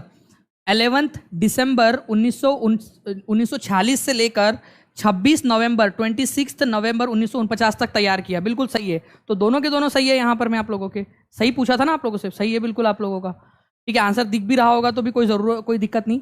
अब कई सारे लोग जो है यहाँ पर मैं बोलते कि सर 1935 में उन्होंने डिमांड की थी, क्योंकि लक्ष्मीकांत में दिया है, लक्ष्मीकांत नाम की एक पुस्तक आती है आपकी, उसमें दिया है। मेरे लाल ncrt.nic.in के ऊपर में देखो आप क्या दिया है। 1934 में इंडियन नेशनल कांग्रेस ने मांग की थी। मैं मानता हूं कि आप लोगों की काफ़ी सारी जो बुक्स है आप लोगों की, ठीक है, DK बसु वगैरह, सुभाष कश्यप वगैरह बुक के अंदर में 1935 दिया है, बट हमारे लिए तो 1934 मानना पड़ेगा ना, जो NCERT ने दिया है। NCERT बोलेंगे कि भाई, NCERT कहेंगी कि भाई आप ये क्या कर रहे हो, एज क्राइटेरिया क्या है सर? तो DSSB का जो एज क्राइटेरिया है वो मैं उसके ऊपर में मैंने वीडियो बनाया है। आप Danish sir DSSB age criteria ऐसे सर्च करोगे आपको मिल जाएगा। दानिश सर आप लोगों को लिखना है और मिल जाएगा आप लोगों को उसके ऊपर में। नेक्स्ट क्वेश्चन की तरफ मैं आगे बढ़ते हैं। देखिए फ्रेंड 1458 हो गए, 2 कम है। जल्दी जल्दी से सारे के सारे लोग एक साथ वापस से शेयर कर दीजिए। Where is deepest mine in the world? विश्व की सबसे गहरी खदान कहाँ पर में है? एज पर NCERT आप लोगों ने याद रखना है फ्रेंड्स की दुनिया की सबसे पहली खदान, सबसे गहरी खदान, जहाँ से बेसिकली गड्ढा नहीं, खदान, जहाँ से खनिज निकाले जाते हैं। ऐसे तो बहुत गहरे गहरे गड्ढे भी है, लेकिन सबसे गहरी खदान जो है आप लोगों को मिलेंगी साउथ अफ्रीका के अंदर में। तो साउथ अफ्रीका में दुनिया की सबसे गहरी खदान है, ये याद रखना है आप लोगों ने। एज पर NCERT ध्यान से देखिए आप सभी लोग यहाँ पर में। ओके, मैं आपको दिखा देता हूँ कि विश्व की सबसे गहरी खान दक्षिण अफ्रीका के अंदर में स्थित है, ये याद रखना है आप लोगों ने। इसकी गहराई करीब 4 किलोमीटर करनी थी गहराई, लेकिन इंजीनियर्स लोगों ने इसको और खोद खोद कर 6 किलोमीटर गहरा कर डाला। उसको 4 किलोमीटर तक खोदने का इरादा था। पेट्रोलियम और बाकी चीज़ों की उन्होंने जो है यहाँ पर में ना खोज में, तेल की खोज में उन्होंने 6 किलोमीटर तक कैद कर डाला है उन लोगों ने। अब ये 6 किलोमीटर भी बहुत कम है। अगर आपको पृथ्वी के केंद्र तक पहुंचना है, मतलब मान लो आपने खुदाई चालू की, आप इतना सा खोद पाए हो, पृथ्वी के केंद्र तक पहुंचने के लिए पता है आपको कितना खोदना पड़ेगा? ठीक है, समुद्र की सतह से भी 6000 किलोमीटर गहरा खोदना पड़ेगा आपको। अभी हम खोद पाए 6 किलोमीटर, हमको चाहिए पृथ्वी के केंद्र तक पहुंचने के लिए 6 किलोमीटर खोद पाए और 6000 किलोमीटर तक खोदना है। तो भाई कितने हमारे जो है वंशज लग जाएंगे इतना खोदने के लिए हमको, तो पृथ्वी के सतह केंद्र तक पहुंचना है। वैसे भी इम्पॉसिबल है क्योंकि इतनी गर्मी है, इतनी गर्मी है अंदर में कि वहां तक पहुंचा ही नहीं जा सकता। कुछ भी चीज़ डालोगे वो पिघल जाएंगी अंदर में जाकर। ओके, तो स्पेशल तरीके के टूल्स डिजाइन करने पड़ेंगे अगर वहां तक पहुंचना है हम लोगों ने। चलिए, तो 4 किलोमीटर की गहराई में है, तेल की तलाश में इंजीनियरों ने उसको और गहरा कर डाला है 6 किलोमीटर। संघवाद से क्या तात्पर्य है? Very very very important question, इसको सुपर डुपर इंपॉर्टेंट मार्क करो फ्रेंड्स। ये क्वेश्चन एग्जामिनर का गोद लिया हुआ क्वेश्चन है। सीटेट अपेयरिंग वाले DSSB का फॉर्म फिल कर सकते हैं क्या? देखिए, DSSB का अभी तक फॉर्म आया है नहीं, तो आप अगर आपको लग रहा है कि हाँ आप जो पेपर दे रहे हो अभी सीटेट का, उसके अंदर में आपका सीटेट निकल जाएगा आपका, तो आप बिल्कुल फॉर्म जो है यहाँ पर में जब तक रिजल्ट आएगा तब तक आप भर लोगे। ठीक है, जो रिजल्ट आने वाला है उसके अंदर में वो अलाउ कर देंगे आपको। देखिए फ्रेंड्स, फेडरलिज्म रेफर्स टू, संघवाद से क्या तात्पर्य है? संघवाद से सिंपल सी चीज तात्पर्य है फ्रेंड्स ये कि आपकी एक से ज्यादा सरकार का होना। हमारे भारत देश के अंदर में केंद्र स्तर पर केंद्र सरकार है, मोदी जी वाली सरकार, पता है ना आपको, केंद्र के ऊपर में पूरे देश की। फिर हर राज्य के अंदर में राज्य सरकारें हैं, फिर राज्यों के अंदर में अलग अलग इलाकों में लोकल गवर्नमेंट है, ग्रामीण इलाकों में पंचायत है, शहरी इलाकों में म्युनिसिपैलिटी है। तो एक से ज्यादा स्तर पर सरकारों का जो होना है ना आप लोगों का, इसको आप लोग संघवाद या फेडरलिज्म कहते हो। फेडरलिज्म, संघवाद। तो संघवाद जो है आपका एक से ज्यादा स्तर पर सरकारों का होना ये होता है, ये याद रखना है आप लोगों ने। हमारे भारत के अंदर में संघवाद है, फेडरलिज्म है हमारे भारत के अंदर में, ये याद रखना है आप लोगों ने। इंपॉर्टेंट पॉइंट एग्जाम के अंदर में पूछ सकते हैं। आपको बताना है कि पटवारी की देखरेख कौन करता है, पटवारी के काम की देखरेख कौन करता है, जो भी पटवारीज होते हैं उनके काम की देखरेख कौन करता है। देखिए, जितने भी लोग पेपर 1 के लिए भी पढ़ रहे हैं ना फ्रेंड्स, मैं आप लोगों को बता दूं कि पेपर 1 की भी क्लासेस आप लोगों की होती है 7 बजे आप लोगों की, रितिका मैम के साथ में मैं लेता हूँ, तो उसमें भी आप लोग जुड़ सकते हो ताकि आप लोगों का उसके अंदर में भी फायदा हो जाए, वो भी आप लोग अच्छे से कर सको। ठीक है,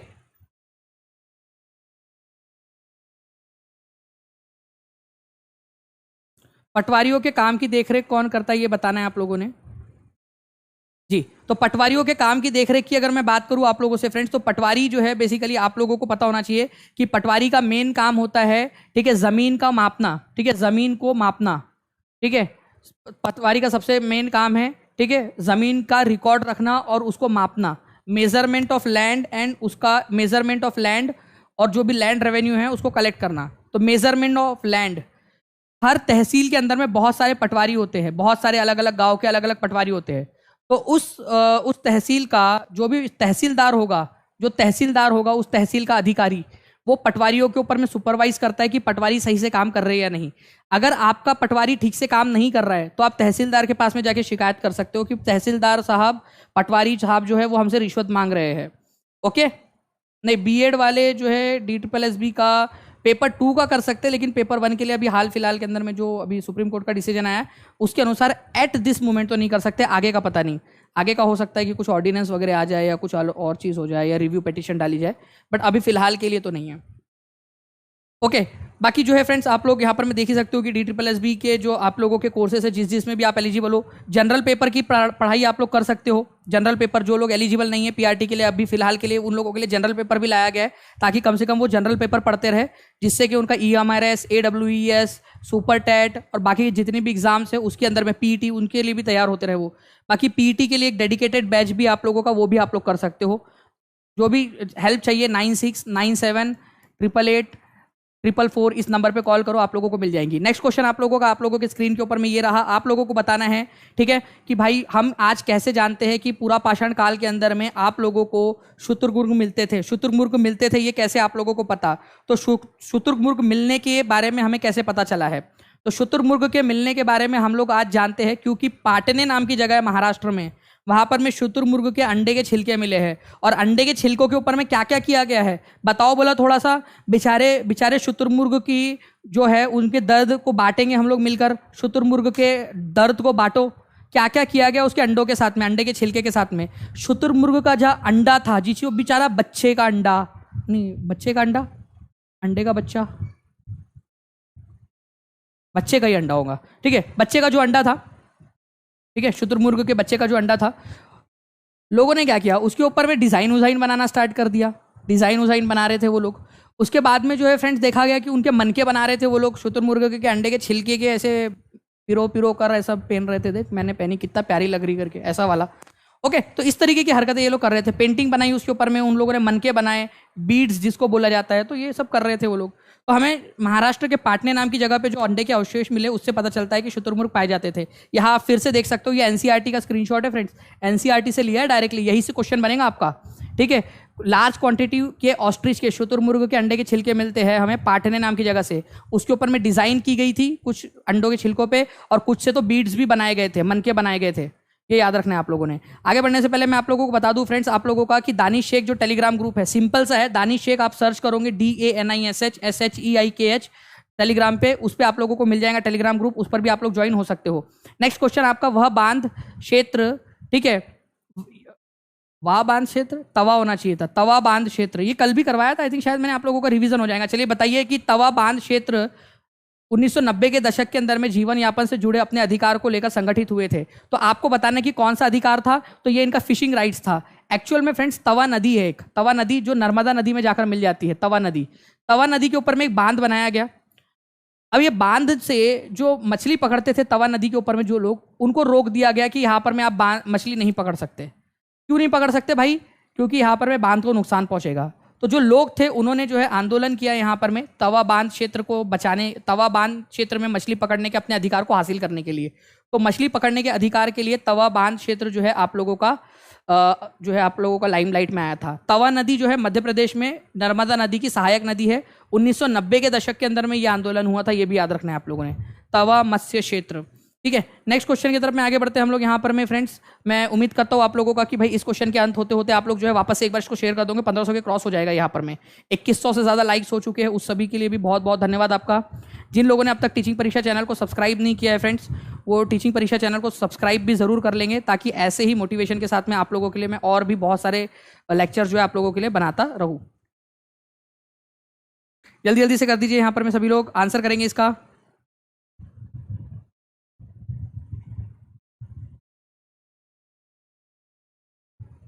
क्वेश्चंस की कमी नहीं है हमारे पास में, आप लोग जब तक करते रहोगे तब तक तो कितना भी कर सकते हैं हम लोग यहाँ पर में।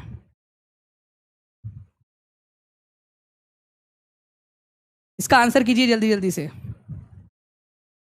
विशाखा गाइडलाइंस बहुत ही इंपॉर्टेंट है, ठीक है। विशाखा गाइडलाइंस आप लोगों की, आप लोगों को पता होना चाहिए फ्रेंड्स कि विशाखा गाइडलाइंस जो है आप लोगों की, ठीक है, विशाखा गाइडलाइंस, इसको प्रोटेक्ट किया गया था कि भाई जो भी महिलाएं हैं जो जाती है, मान लीजिए आप लोगों का काम करने के लिए, ठीक है, काम करने के लिए, और उनके साथ में सेक्सुअल हैरेसमेंट होता है। जैसे आप स्कूल जा रहे हो और प्रिंसिपल जो है ज़बरदस्ती आप लोगों के साथ में सेक्सुअल हैरेसमेंट कर रहा है, या आपको गलत तरीके से छू रहा है, या फिर जो मान लीजिए प्रिंसिपल है या कोई एक आपका सीनियर है आपको प्रताड़ित कर रहा है, तो इससे बचाने के लिए विशाखा गाइडलाइंस लाई गई थी। या फिर आप मान लो कोई ऑफिस में जा रहे हो, ऐसा नहीं कि सिर्फ स्कूल में, कोई ऑफिस में जा रहे हो आप, वहां पर में आपके साथ में यौन उत्पीड़न हो रहा है, गलत तरीके से आपके साथ में किया जा रहा है, तो वहां पर में भी फ्रेंड्स आप लोगों को वहां पर में भी क्या क्या चीज़ें निर्धारित होनी चाहिए विशाखा गाइडलाइंस के अंदर में दी गई है आप लोगों की, विशाखा गाइडलाइंस के अंदर में। तो आंसर आप लोगों का यहाँ पर में ऑप्शन नंबर सी हो जाएगा, ये याद रखना है आप लोगों ने। तो विशाखा गाइडलाइंस 1997 में बनाई गई थी, ये भी अपने आप एक इंपॉर्टेंट क्वेश्चन है।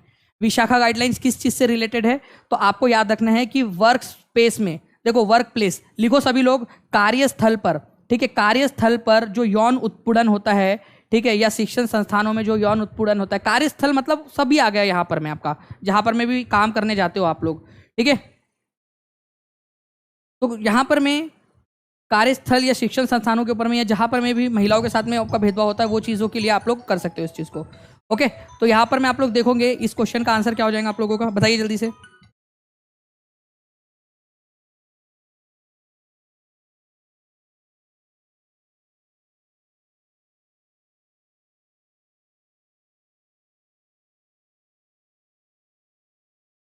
जी चलिए, मेरे पास में जो है फ्रेंड्स फ़ोन आया है यहाँ पर में कि सर इसको छोड़ा जा सकता है क्या।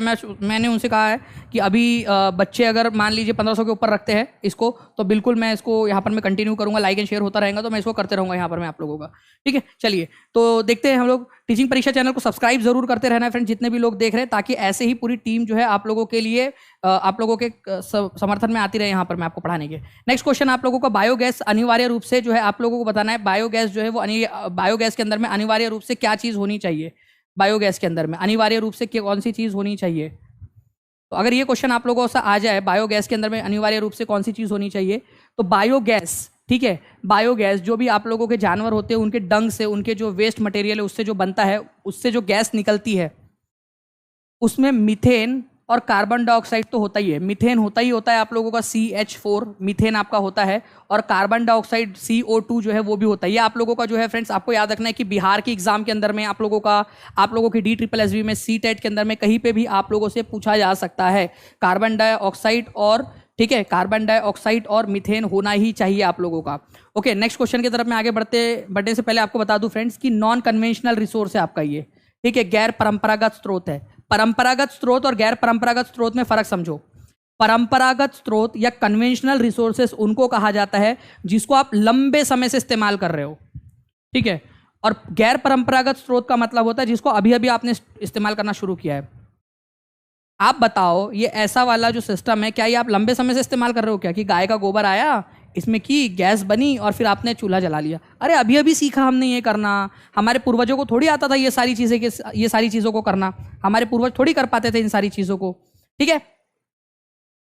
ओके चलिए, तो ये भी चीज़ है। अच्छा मैं आपको बता दूं ईवीएस का सेशन होने वाला है, ये सारे के सारे बच्चे देखिए, क्योंकि वो जो सेशन है ना आप लोगों का वो जनरल नॉलेज के लिए भी इंपॉर्टेंट है आप लोगों की। तो अगर आप चाहते हो कि आपका जनरल नॉलेज बढ़े तो मैम के साथ में जो मेरा ईवीएस का सेशन होने वाला है उसको भी आप लोग अच्छे से देखेंगे, ताकि आप लोगों को काम आए, आप लोग चीज़ें सीखें। आज मैं उसके अंदर में जो इंडिया कल्चरल एंड डाइवर्सिटी आप लोगों का है, जो अलग अलग राज्यों के जनरल नॉलेज है, उसको मैं करवाने वाला हूँ आप लोगों का, तो वो भी कर सकते हो आप लोग, ठीक है, ये याद रखना है आप लोगों ने। बाकी जो है फ्रेंड्स आप लोगों का यहाँ से जो है मैं जैसे देख पा रहा हूँ आप लोगों का 1450 हो गया है, 1500 आप लोगों का से ड्रॉप हुआ है ये।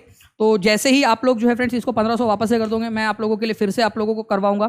कल पेडागोजी की क्लास है, सभी लोग चैनल को सब्सक्राइब कर लेंगे, टीचिंग परीक्षा चैनल को सब्सक्राइब कर लीजिए सभी के सभी लोग, ताकि आप लोगों को ये वीडियो का जो भी पूरा का पूरा है आप लोगों को मिल जाए, ठीक है। तो टीचिंग परीक्षा चैनल को सभी लोगों ने क्या करना है, सब्सक्राइब कर लेना है टीचिंग परीक्षा चैनल को। अपने दोस्तों के साथ में जहां जहां भी शेयर कर सकते हो, चलो तो सब्सक्राइब कर लो, सेशन को लाइक कर दो, कमेंट करके बताओ कि लेक्चर कैसा लगा। और आप लोग, ठीक है, जो भी मैं आप लोगों से सवाल पूछ रहा हूँ वो उसके जवाब देंगे। आप लोगों को मेरे को बताना है, अभी अभी जाना नहीं आप लोगों ने, आप लोगों को कमेंट के लिए कुछ मैं सवाल दे रहा हूँ आप लोगों को। आप लोग मेरे को बताएंगे कि इंडिगो, ठीक है, इंडिगो या जो नील था आप लोगों का, वो इंग्लिश लोगों ने कहाँ पर में उगाया था, इंग्लिश लोगों ने कहाँ पर में उगाया था। मैं आपको ऑप्शन भी दे देता हूँ यहाँ पर में, आप लोग बताइए, जमैका में या वेनेजुएला में, ठीक है, या फिर आप लोगों का यहाँ मैं आप लोगों को बोल दूं ब्राजील के अंदर में। चलो एक काम करो, सारे ही बता दो, जमैका में किसने उगाया नील, वेनेजुएला में किसने उगाया, ब्राजील में किसने नील की खेती की थी। आप लोग मेरे को कमेंट करके बताएंगे, देखते कितने लोग आंसर कर पाते। और सभी लोग ये सेशन खत्म होने के बाद में कमेंट बॉक्स के अंदर में आंसर जरूर करेंगे, ठीक है। 2200 से ज्यादा लाइक्स हो चुके हैं, लाइक का नंबर भी बढ़ाते रहना है आप सभी लोगों ने। इसके अलावा और क्या क्या देखा है हम लोगों ने आज हम लोगों ने जो है फ्रेंड्स देखा था कि किस प्रकार से आप लोगों का जो तारापुर है power plant, Tarapur nuclear power plant कहां पर में, ये बताना है आप लोगों ने। Power plant Tarapur plus Narora भी बता दो यार, इतना खर्चा हो गया तो नरोरा बता दो, साथ ही साथ कैगा भी बता ही दो, कैगा बता दो यार, इतना खर्चा हो गया तो राणा प्रताप सागर भी बताई दो। राणा प्रताप सागर कहां पर में, राणा प्रताप सागर कहां पर में है, कौन से राज्य में है। अब फिर कल पक्कम मेरे से नाराज हो जाएगा कि सर आपने मेरे बारे में तो पूछा ही नहीं। कल पक्कम भी बता दो कहां पर में, कल पक्कम कहां पर में, ये भी बता दो। चलो सभी लोग देखते कितने लोग यहां पर में कमेंट में आंसर कर पाते हैं, ठीक है सभी लोग। और कल सभी जितने भी लोग रेडी है, कल डॉट 5 बजे पेडागोजी के सेशन के लिए आ जाएंगे। कल 5 बजे डॉट आपको एसएसटी का पेडागोजी करवाऊंगा मैं, जिससे कि आप लोग कोई भी क्वेश्चन छोड़ के ना आ पाए और सारे के सारे क्वेश्चन आप लोगों के सही हो जाए, ठीक है। तो इस तरीके से हम लोग आगे में इसको करेंगे। अपने दोस्तों के साथ में सेशन को शेयर जरूर करना आप लोग, लेक्चर को लाइक करने के बाद साथ ही सेशन को लाइक करने के साथ ही आप लोग जो है चैनल को सब्सक्राइब करके बेल आइकन भी ज़रूर दबा देना, ठीक है। चलिए बाकी मिलते हैं फ्रेंड्स हम लोग हमारे नेक्स्ट लेक्चर के अंदर में। तब तक के लिए thank you very much friends, take care and bye, God bless you all, ठीक है। कल वाले सेशन में मिलते हैं हम लोग, ओके। चलिए बाय, थैंक यू।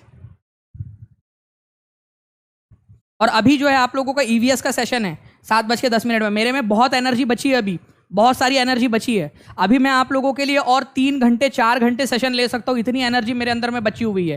अगर आप चाहते हो पढ़ना तो मैं पढ़ा सकता हूँ। आइए आप लोग ईवीएस के सेशन में, ईवीएस के सेशन में भी आप लोगों को बहुत सारी ज्ञान की बातें बताता हूँ मैं, ठीक है। बहुत सारी इंपॉर्टेंट वाली चीज़ें, इंडिया कल्चरल एंड डाइवर्सिटी वाला जो बुक है आपकी, उसमें से मैं आज क्वेश्चन लेने वाला हूँ, बहुत ही इंपॉर्टेंट वाला है आपका। उसमें भी आप सभी लोग आइए, अभी जस्ट 5 मिनट में आपकी क्लास स्टार्ट होने वाली है, उसमें कीजिए, ठीक है। चलिए thank you very much, take care and bye, God bless you all, thank you very much friends, bye.